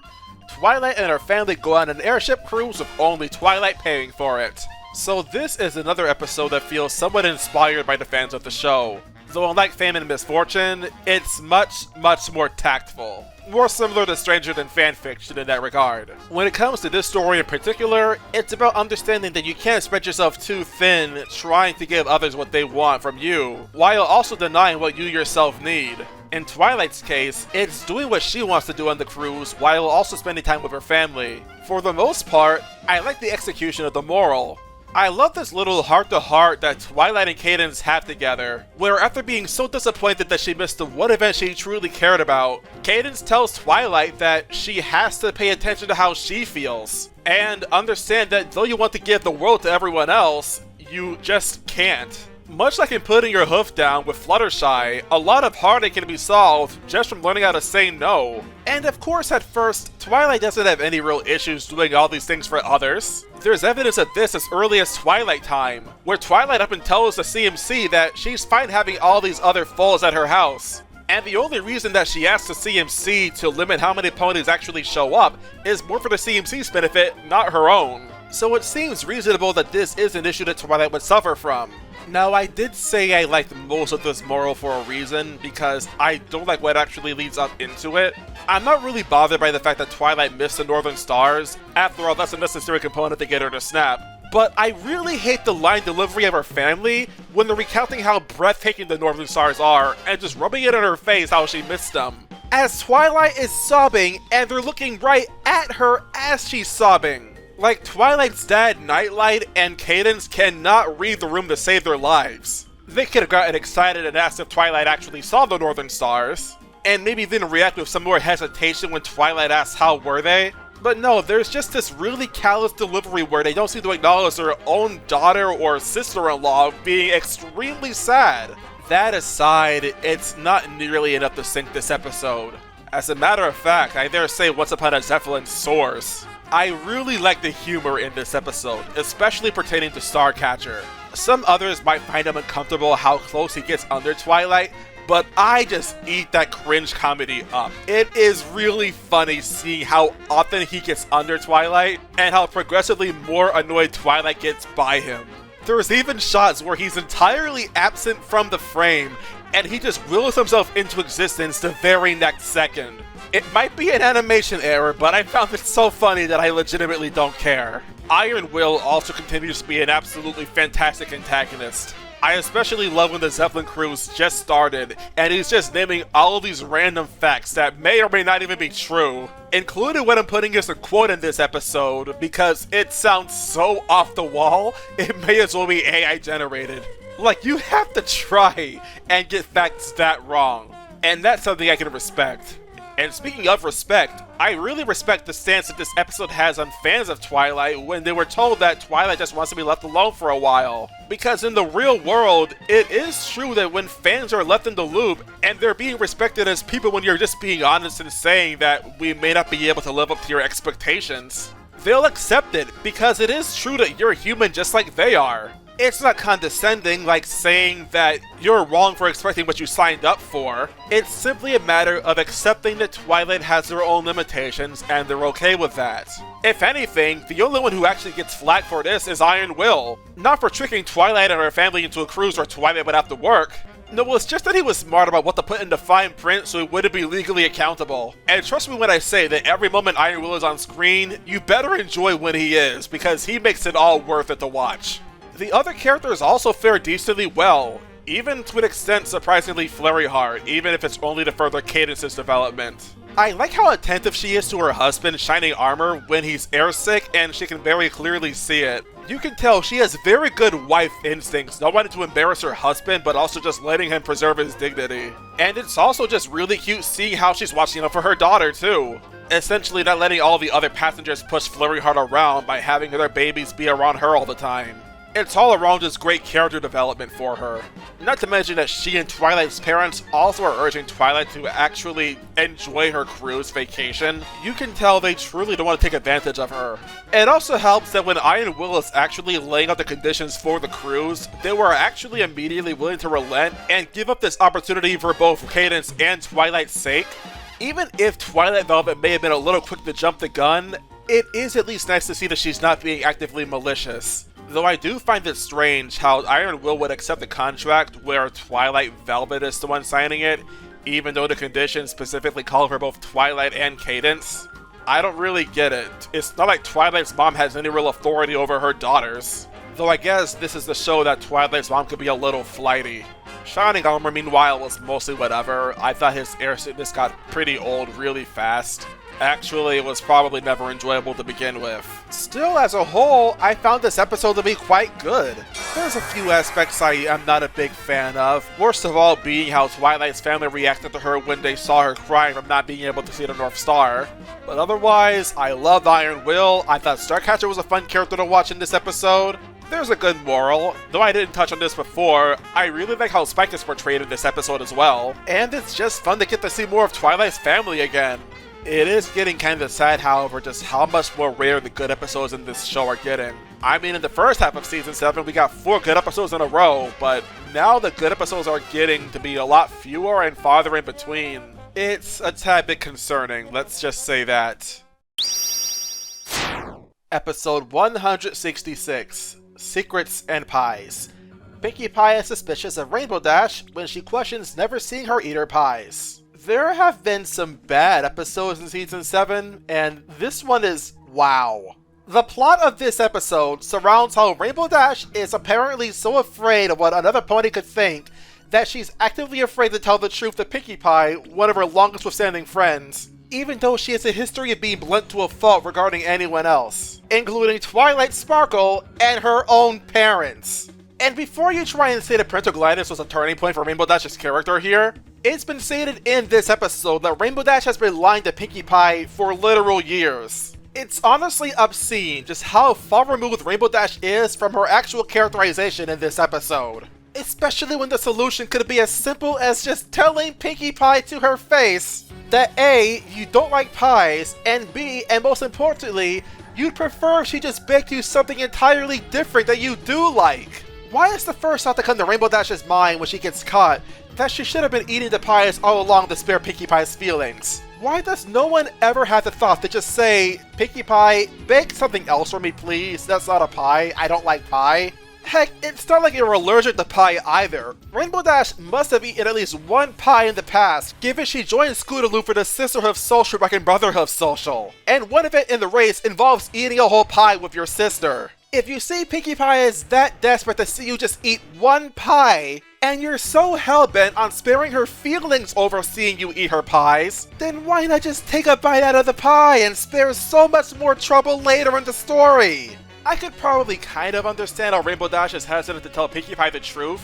Back in Season 4's Mod Pie, Rainbow Dash was actually the only one of Pinkie Pie's friends to not even attempt to explain how she doesn't think that she and Mod would be good friends. And she was also there to see how when Applejack broke the news to Pinkie Pie, that Pinkie Pie took the news pretty badly. And if the episode was more about addressing Pinkie Pie's character flaw and how she attaches way too much of her own self-worth to what others feel about what she does for them, well then Rainbow Dash would actually have a leg to stand on, and this episode would maybe even have a reason to exist. Of course, that would still depend on Rainbow Dash actually having the guts to be honest with Pinkie Pie, and telling her the truth without Pinkie Pie having to find that out for herself. Because no matter how good Rainbow Dash's intentions actually were, there is never a good excuse to flat out lie to other people. Especially when that flies right in the face of Season 4's Leap of Faith, which says that even white lies meant to not be harmful at all are still harmful to tell. In that sense, despite this episode being a lot about pies, its story oftentimes feels like a donut because of this massive plot hole in the center of it. And the writing for the story that this episode does actually tell is not good at all. If Rainbow Dash is so scared of making Pinkie Pie's feelings be hurt by not liking her pies, why does she immediately throw the very first pie we see in this episode in the garbage when it's heading in the exact opposite direction of where Rainbow Dash is going? Which would mean that it's very likely that Pinkie Pie would see the pie and then notice that Rainbow Dash has not been eating her pies. Because that right there is not trying to spare her feelings, that's just blatant disrespect. And it's even worse because it clashes directly with how Pinkie Pie's pies before were being given to other ponies. Or in other instances, her own tortoise Tank, which is actually leading to the poor guy getting indigestion. And here I was, actively defending your behavior and made the best pet win, but it seems like now you're completely okay with abusing your own pets. And it all adds on to why I just hate Rainbow Dash so much in this episode. I don't think this is Rainbow Dash. If anything, she acts more like Rarity, except even Rarity would at least be willing to put the pie in her mouth. As far as other characters, I almost like Pinkie Pie in this episode, but this is one of those times I felt more annoyed than anything else. Even though by the end I did feel legitimately bad for her considering how she was treated. Some of her detective scenes were pretty charming, reminded me of Mystery on the Friendship Express. And yes, there are some decent jokes, like when she actually beckons Rainbow Dash to rescue her from this tower of pies, and Rainbow Dash recognizes the obvious solution of just flying up to her and carrying her down that way. On one hand, I still have to ask how the heck you realize that would be a good idea, but not that you could fly in any other episodes in the past. But at least Secret Surprise has that going for it. It remembers that Rainbow Dash is actually a Pegasus. Which, to its credit, at least puts it above Daring Done. But then you have scenes where she's actually willing to poison herself because she wants to make it up to Pinkie Pie that she's not been eating her pies at all. And I'm just like, how is that gonna make it up to Pinkie Pie at all? Why not just get Applejack to bake a pie for you or something? I didn't want to mention this episode again, but I can't help but be reminded of No Second Prentice from this scene. Stop putting yourself in needless danger to hopefully get someone to forgive you. It's disgusting behavior. Can we also just mention how Pinkie Sense is supposed to predict when anything is supposed to fall on the ground, and Pinkie Pie yet could not predict that the pie would fall from the sky? It's a real mess. A real pie in the face. Consider this a nightmare episode.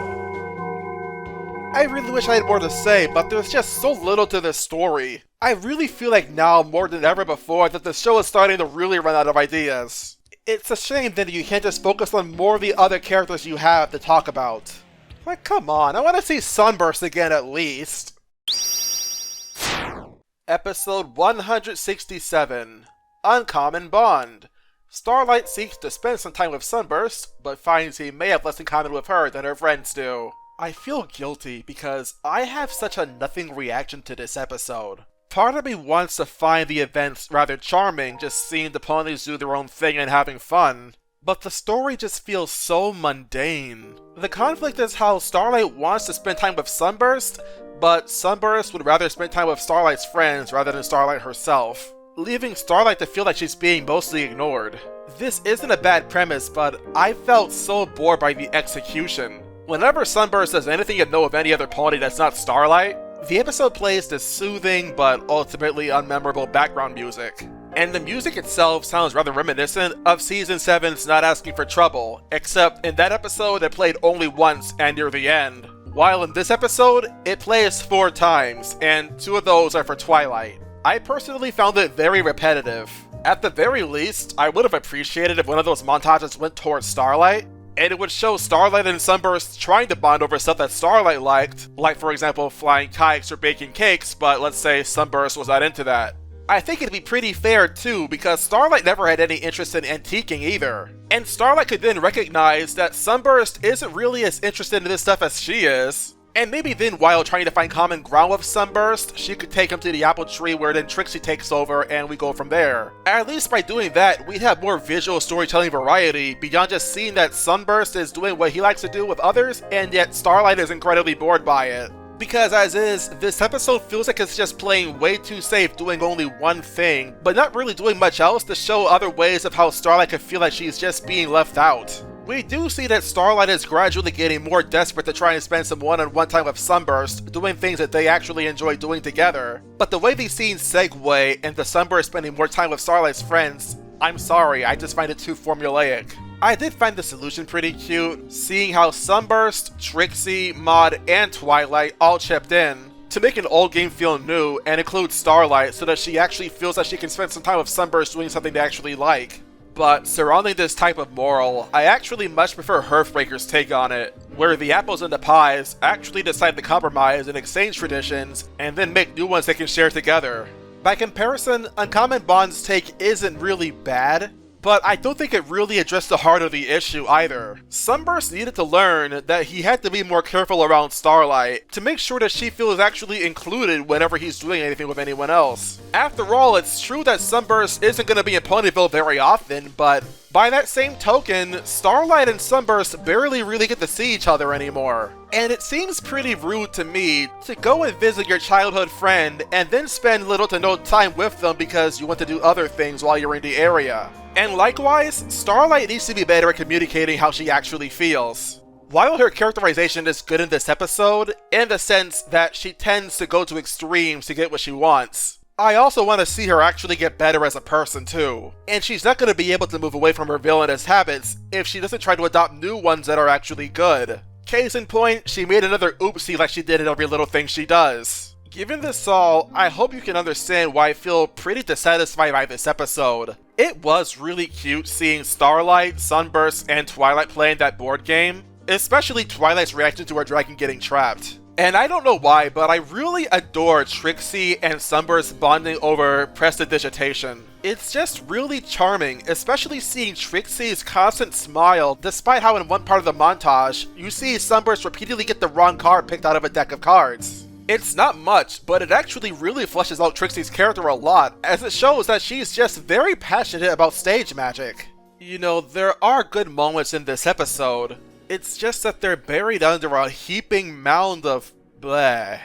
And there's still some bad mixed in there too, so I definitely can't call this episode good. But can I really call this a nightmare episode? Well, sadly, that's the direction I'm leaning in. Part of me wants to call it a low okay, like a health of information, but the difference between that and this is that I actually felt bored watching Uncommon Bond. What can I say? I'm sorry, but it's a nightmare episode.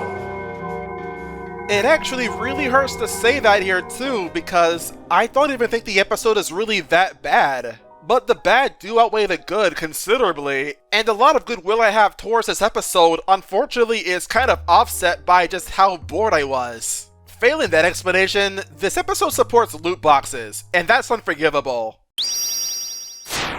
Episodes 168 and 169. Shadow Play. Twilight and company seek to return the legends of Equestria to their world, and must join forces with them to defeat the Pony of Shadows once and for all. This is the big one. No, really. This is actually the only two-parter in all of Season 7, and wow, is it lore-heavy.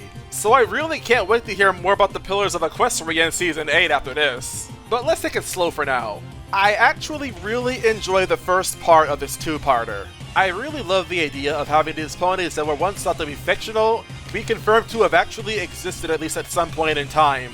We already knew of at least 3 of them though, Star Swirl, Sonambula, and Mage Meadowbrook, but the others were thought to be just that, legends. So starting with the characterization, I thought it was actually top-notch in this episode, at least for the first part. Pretty much everyone gets a chance to shine in this episode, especially during the scavenger hunt where the main 6 are hunting for artifacts.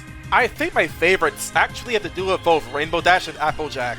Rainbow Dash because I thought it was really funny how she and Spike were clowning on Garble, and Applejack's because A, the filly from The Fault in Our Cutie Marks, at least the beginning of it, actually makes a cameo here, and B, I just really love Applejack's smug expression when she saves the ponies from certain death by using her hooves to block a boulder. It just feels so good to watch. Also, thank you for being an episode that remembers the Fluttershy to Pegasus. That was really bugging me in a health of information. Surrounding the characters though, this episode puts a very big focus on Twilight and Starlight specifically, which I dare say would actually work a lot to this episode's detriment. I understand why Twilight would be so excited to be her idol for the first time. After all, she used to fangirl all the time over Princess Celestia. Imagine seeing a pony you've never actually met before and have only heard about from legends. And yes, Twilight does start the problem, but she also tries to fix it. Not to mention having Sunburst with you, and he's also really into this type of lore. It honestly never bothered me at all.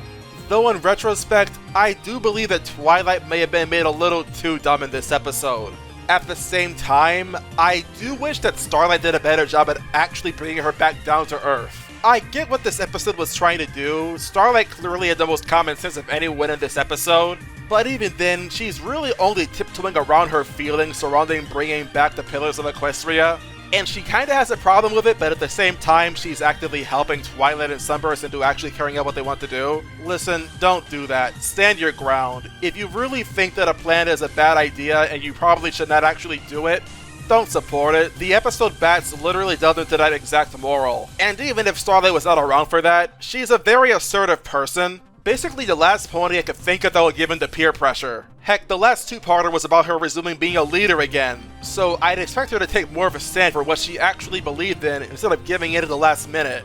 Her chiming in to help after Twilight messed up, I completely can get behind that. But helping her mess up in the first place? Nah, this ain't it, Chief.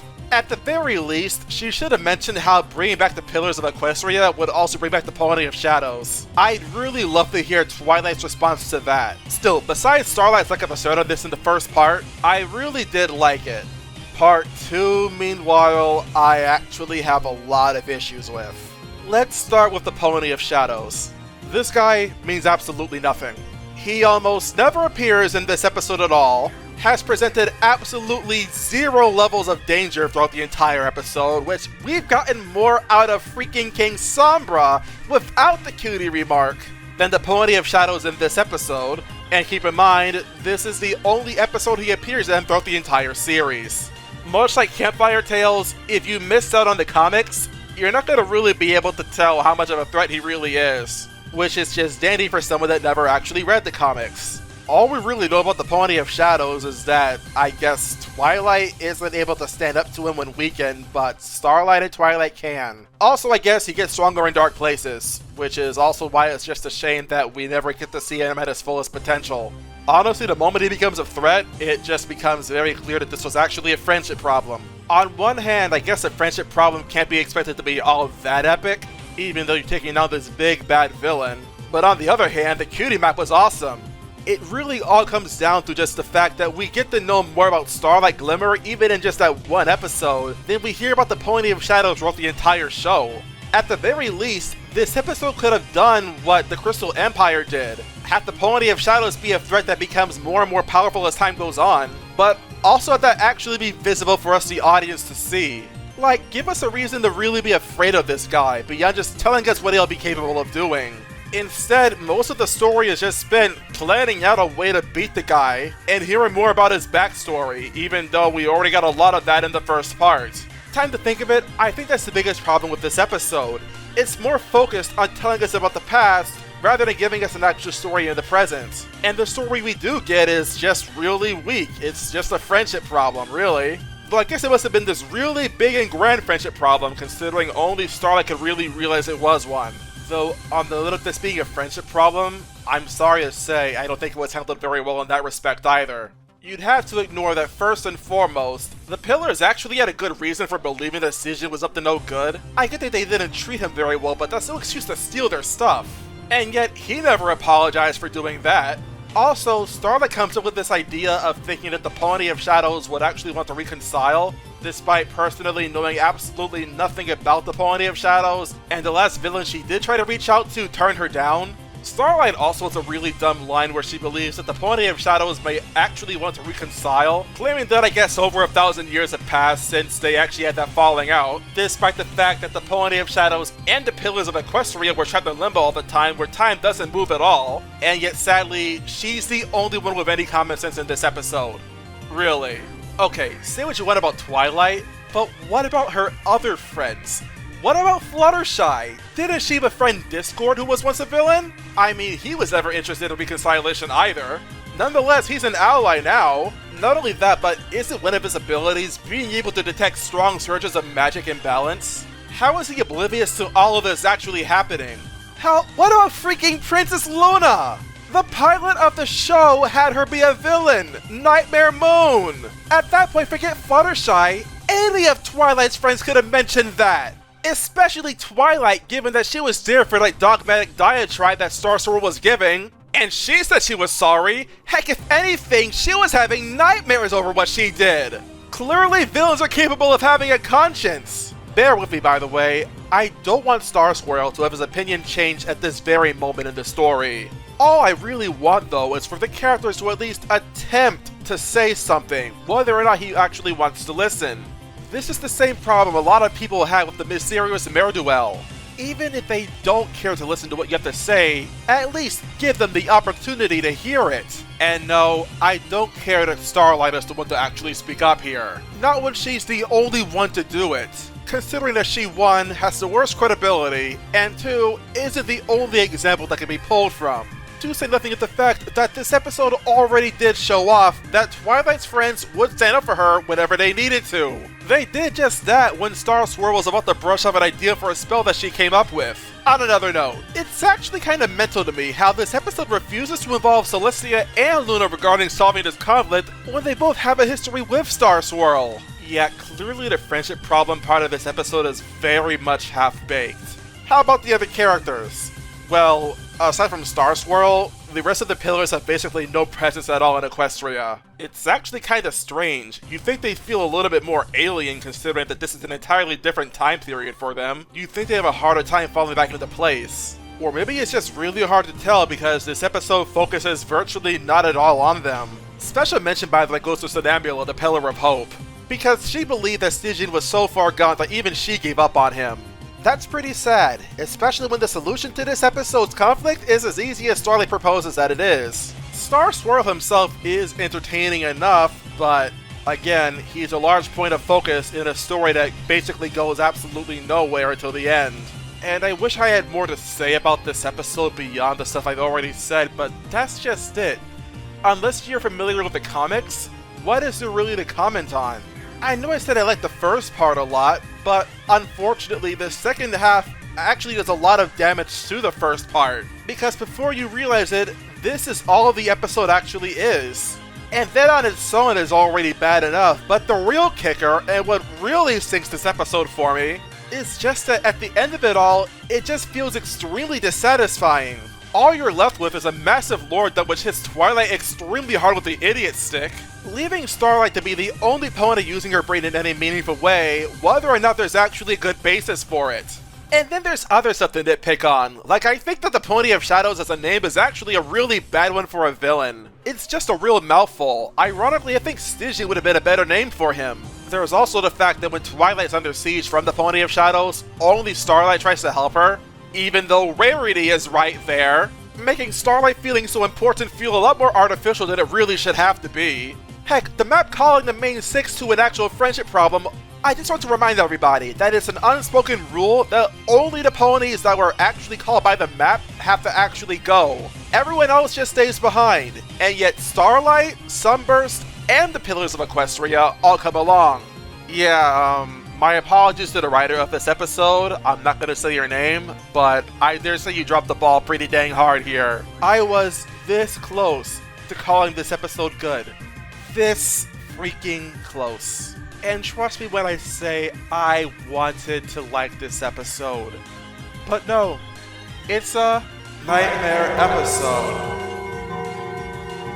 This is tragic. Absolutely tragic. I have never seen a second part of an episode that was so bad that it actively dragged down the quality of the other parts. And there was so much potential, especially with the comics being taken into mind. Why couldn't this have been the My Little Pony movie, given more time to actually have things be fleshed out? Let me tell you all, this season needed a bang to end on. It didn't even get a whimper. It just dropped dead. And that is every episode of My Little Pony Friendship is Magic Season 7 reviewed. Looking at the overview, there were 8 good episodes, 6 okay episodes, and 11 nightmare episodes. Compared to previous seasons, this is definitely below average.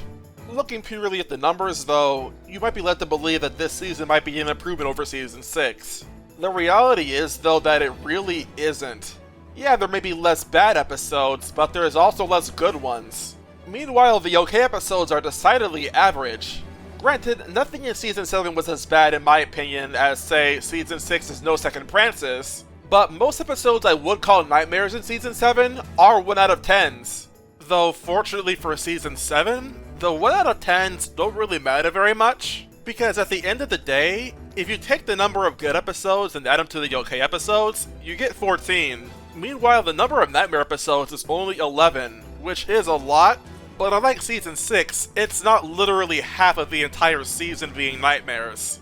If it was down to how much I would rate each individual episode on a scale of 1 to 10, then this very well would be a nightmare season, because in that sense, I actually prefer Season 6 to Season 7. When all is said and done, while I wouldn't call Season 7 a return to form for Friendship is Magic, I do think there's just enough that's good about Season 7 where I can just barely say it's an okay season. Now compared to Season 1, it's unquestionably worse. You don't need Rarity's attention to detail to recognize that fact. But it doesn't have to be better or even as good as Season 1. Though Season 7 cuts it very close. If it was just a little bit worse, you would never see the end of Nightmare Moon. Thank your lucky stars. Something that's become very apparent is that character stagnation is just becoming way worse than in Season 6. And as a result, the episodes tend to feel a lot worse. I would say only 3 episodes in Season 6 could really be owed to having their 1 out of 10s be a result of just extremely bad characterization. Now 3 out of 5 is definitely a bad score in that regard, but Season 7, the only episode in my opinion that doesn't really suffer from this problem is Fame and Misfortune. But that episode is horrible for an entirely different reason. As of Season 7 though, character stagnation is beyond stagnation. It's now assassination. Because a lot of the really bad episodes have hit Rainbow Dash, Applejack, Rarity, and Twilight hard. Not only is the characterization just seeming to be fundamentally misunderstood nowadays, but the morals they actually are teaching now are not only bad, but fundamentally broken. The only member of the main 6 I think actually got better in Season 7 is Pinkie Pie. Her episodes I thought actually held up pretty well if you don't count Daring Done. And though yeah, there are more Fluttershy episodes I don't like, I still think as a character she's still pretty solid. Just, she's more stagnant now than anything else. Compared it to episodes that feature Starlight and Trixie more instead, their episodes are actually pretty alright. Not all of them are good, but in general, they have gotten better. To Change a Changeling was great, I thought All Bottled Up was decent, and The Royal Problem is just outstanding. Another fact that occurred to me is that in Season 7, Starlight's behavior oftentimes actually mirrors Spike, regarding whenever Twilight actually feels like she's done something really bad, or when she may be having an episode. It's funny because even though this show may joke around and saying that Starlight is basically Twilight number 2, she's actually more like a Spike number 2, considering that she's basically acting as backup for Twilight. And if Season 7 is any sign, both Starlight and Spike can get pretty neurotic in their respective episodes. So that just makes Starlight just a tiny bit more worthless as a character in my eyes. As if Season 7 needed another strike against itself. It really just feels like now more than ever before though, that maybe writing episodes featuring the main 6 heavily is just a bad idea. And probably Spike too if Triple Threat's any indication. Which is actually really sad considering that Season 6 seemed to be giving Spike some much needed respect. Even focusing more on characters that are related to the main 6 may be better. At least then there's more potential for stories to tell that don't repeat themselves or just do the same thing but worse. Even in failure, I kind of respect Parental Glidance all the same for what it tried to do. And I honestly don't think you can find the perfect pair or anything but perfect unless you lack the human heart. I guess that's one good thing I can say about Season 7. The good episodes do stick out more than the good episodes did in Season 6. And even Seasons 1 to 5. I will admit to liking Gauntlet of Fire and Stranger Than Fanfiction less than The Perfect Pair or A Royal Problem, but I also think the sheer quantity of extremely bad episodes in Season 7 well eclipses the good it tried to accomplish. And speaking of the bad, let's talk about the Legends of Equestria. As an overarching arc, I thought it sucked. Not a single episode pertaining to the Legends I thought was good. The worst example being Daring Done, which is in my worst time of the entire season. At best, I would say that Campfire Tales is decent, but that's about all I can really say in favor of this arc. It doesn't help either that they don't start getting any coverage at all until the second half of Season 7. making their sudden shift of focus feel completely out of nowhere. You'd think this whole story involving bringing the legends of Equestria back into the present would maybe involve the entire season to find all of their artifacts, instead of saving it for a scavenger hunt in the first part of Shadowplay, you know, what Season 4 did. But I guess it's just too much to ask that episodes are not rushed out the door. Okay, that's enough being negative for now. Some more neutral observations I made though is that it seems the map is capable of calling ponies and others that aren't element bearers, given both a royal problem and triple threat. Seeing that now, both Spike and Starlight have been called by the map. Maybe in Season 8 we'll get to see Sunburst called by the map or something, or the Cutie Mark Crusaders. Maybe even Celestia and Luna could be called by the map at some point in this show. But only time will tell when I eventually get to Season 8. There's just one more note I want to really make though, and that's that in Season 7, there's a surprising lack of songs. In addition to neither season bookend having a song at all, just like Season 6 actually. But at least throughout all of Season 6's episodes, it had 7 episodes with original songs involved. Season 7 has only 4, unless you count Hard to Say Anything and the competition between Bayback and Featherbangs. Season 5 had 8, Season 4 had 9, Season 3 had only 4, but that was also only half an ordinary season in length. Season 2 had 8 episodes of original songs, and Season 1 had, well, technically 8, but I'm only counting 6. With this in mind, Season 7 just feels a lot less lively. Instead, more often than not, just resorting to background music montages that feel a lot more safe and a lot less distinct. Granted, Season 6 was guilty of this to an extent given every little thing she does in Applejack's Day Off, but it also would sometimes use original songs to the show like Spice Up Your Life did. And I really miss when the show would do that. We got it also in Season 5 with Castle Sweet Castle, and Canterlot Boutique, and going all the way back to Season 1, Winter Wrap-Up. Granted, the show does not always have to resort to reprises, but I'd like for there to be more thought put into the music choice beyond just feeling otherwise dead air. Look at Suited for Success for example. Why not design music specifically to be in sync with what's actually happening on the screen? I really love that attention to detail where you actually use the music and the animation to deliver on a single experience that enheightens what you're actually watching. At the very least, I'm actually kind of upset that Season 7's Not Asking for Trouble didn't use Winter Wrap-Up at all. Come on man, it was right there. Well, it's about that time again. The best 5 and the worst 5 episodes of Season 7, in my opinion. Just like with Season 6, let's start with the best first. 5th best in my opinion, Discordant Harmony. There's nothing really too special about this episode, I just find it really cute. And I just really enjoy having something to genuinely like about Discord too. 4th best, To Change a Changeling. I like just about every character in this episode, including Starlight and Trixie. But Pharynx especially is a great new character. I really love his story in this episode, and I really appreciate the nuance that this episode also brings to how Chrysalis used to run things before when she was in power. 3rd best, Rock Solid Friendship. The execution of this episode's story is a goddamn miracle. Taking story beats from 2 episodes I've gone on record saying I really dislike, and yet making an episode actually good out of it. Nothing short of impressive. Add on just how fun this episode is with how Starlight and Pinkie Pie bounce off of each other, not to mention Maud's classic dry humor, and this is a real keeper. 2nd best, A Royal Problem.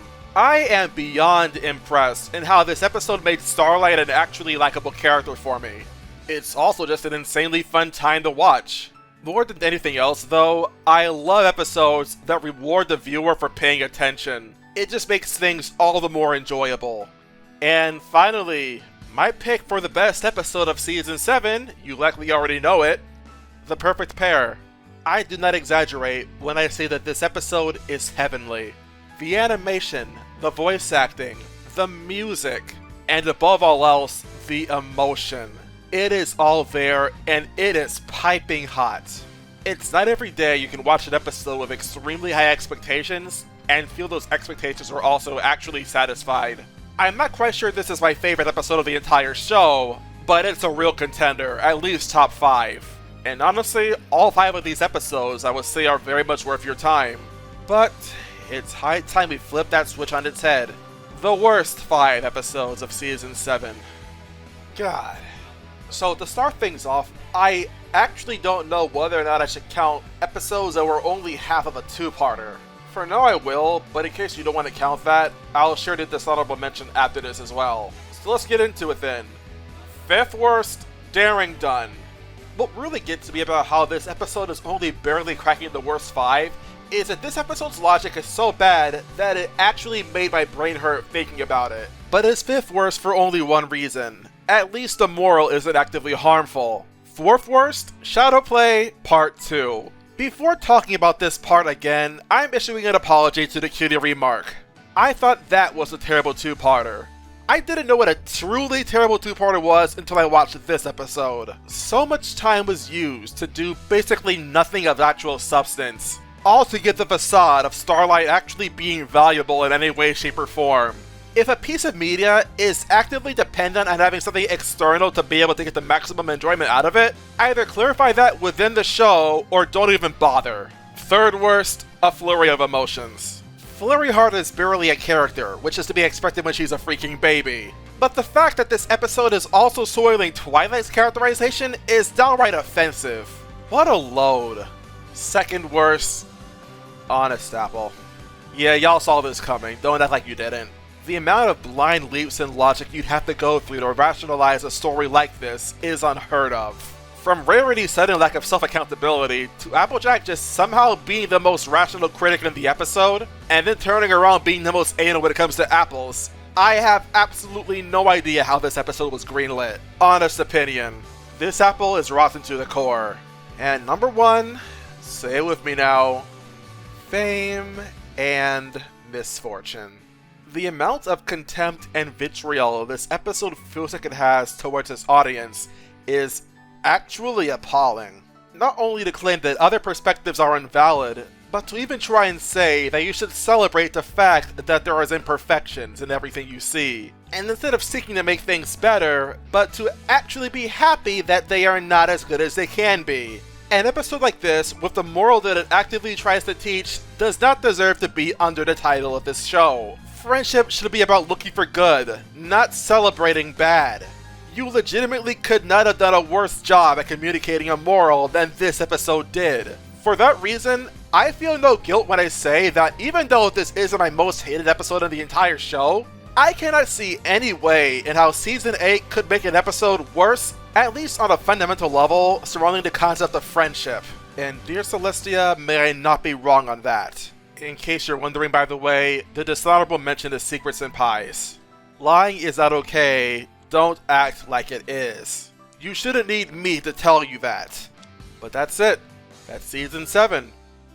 You're probably wondering where the movie review is, and if you are, it's on the screen right now.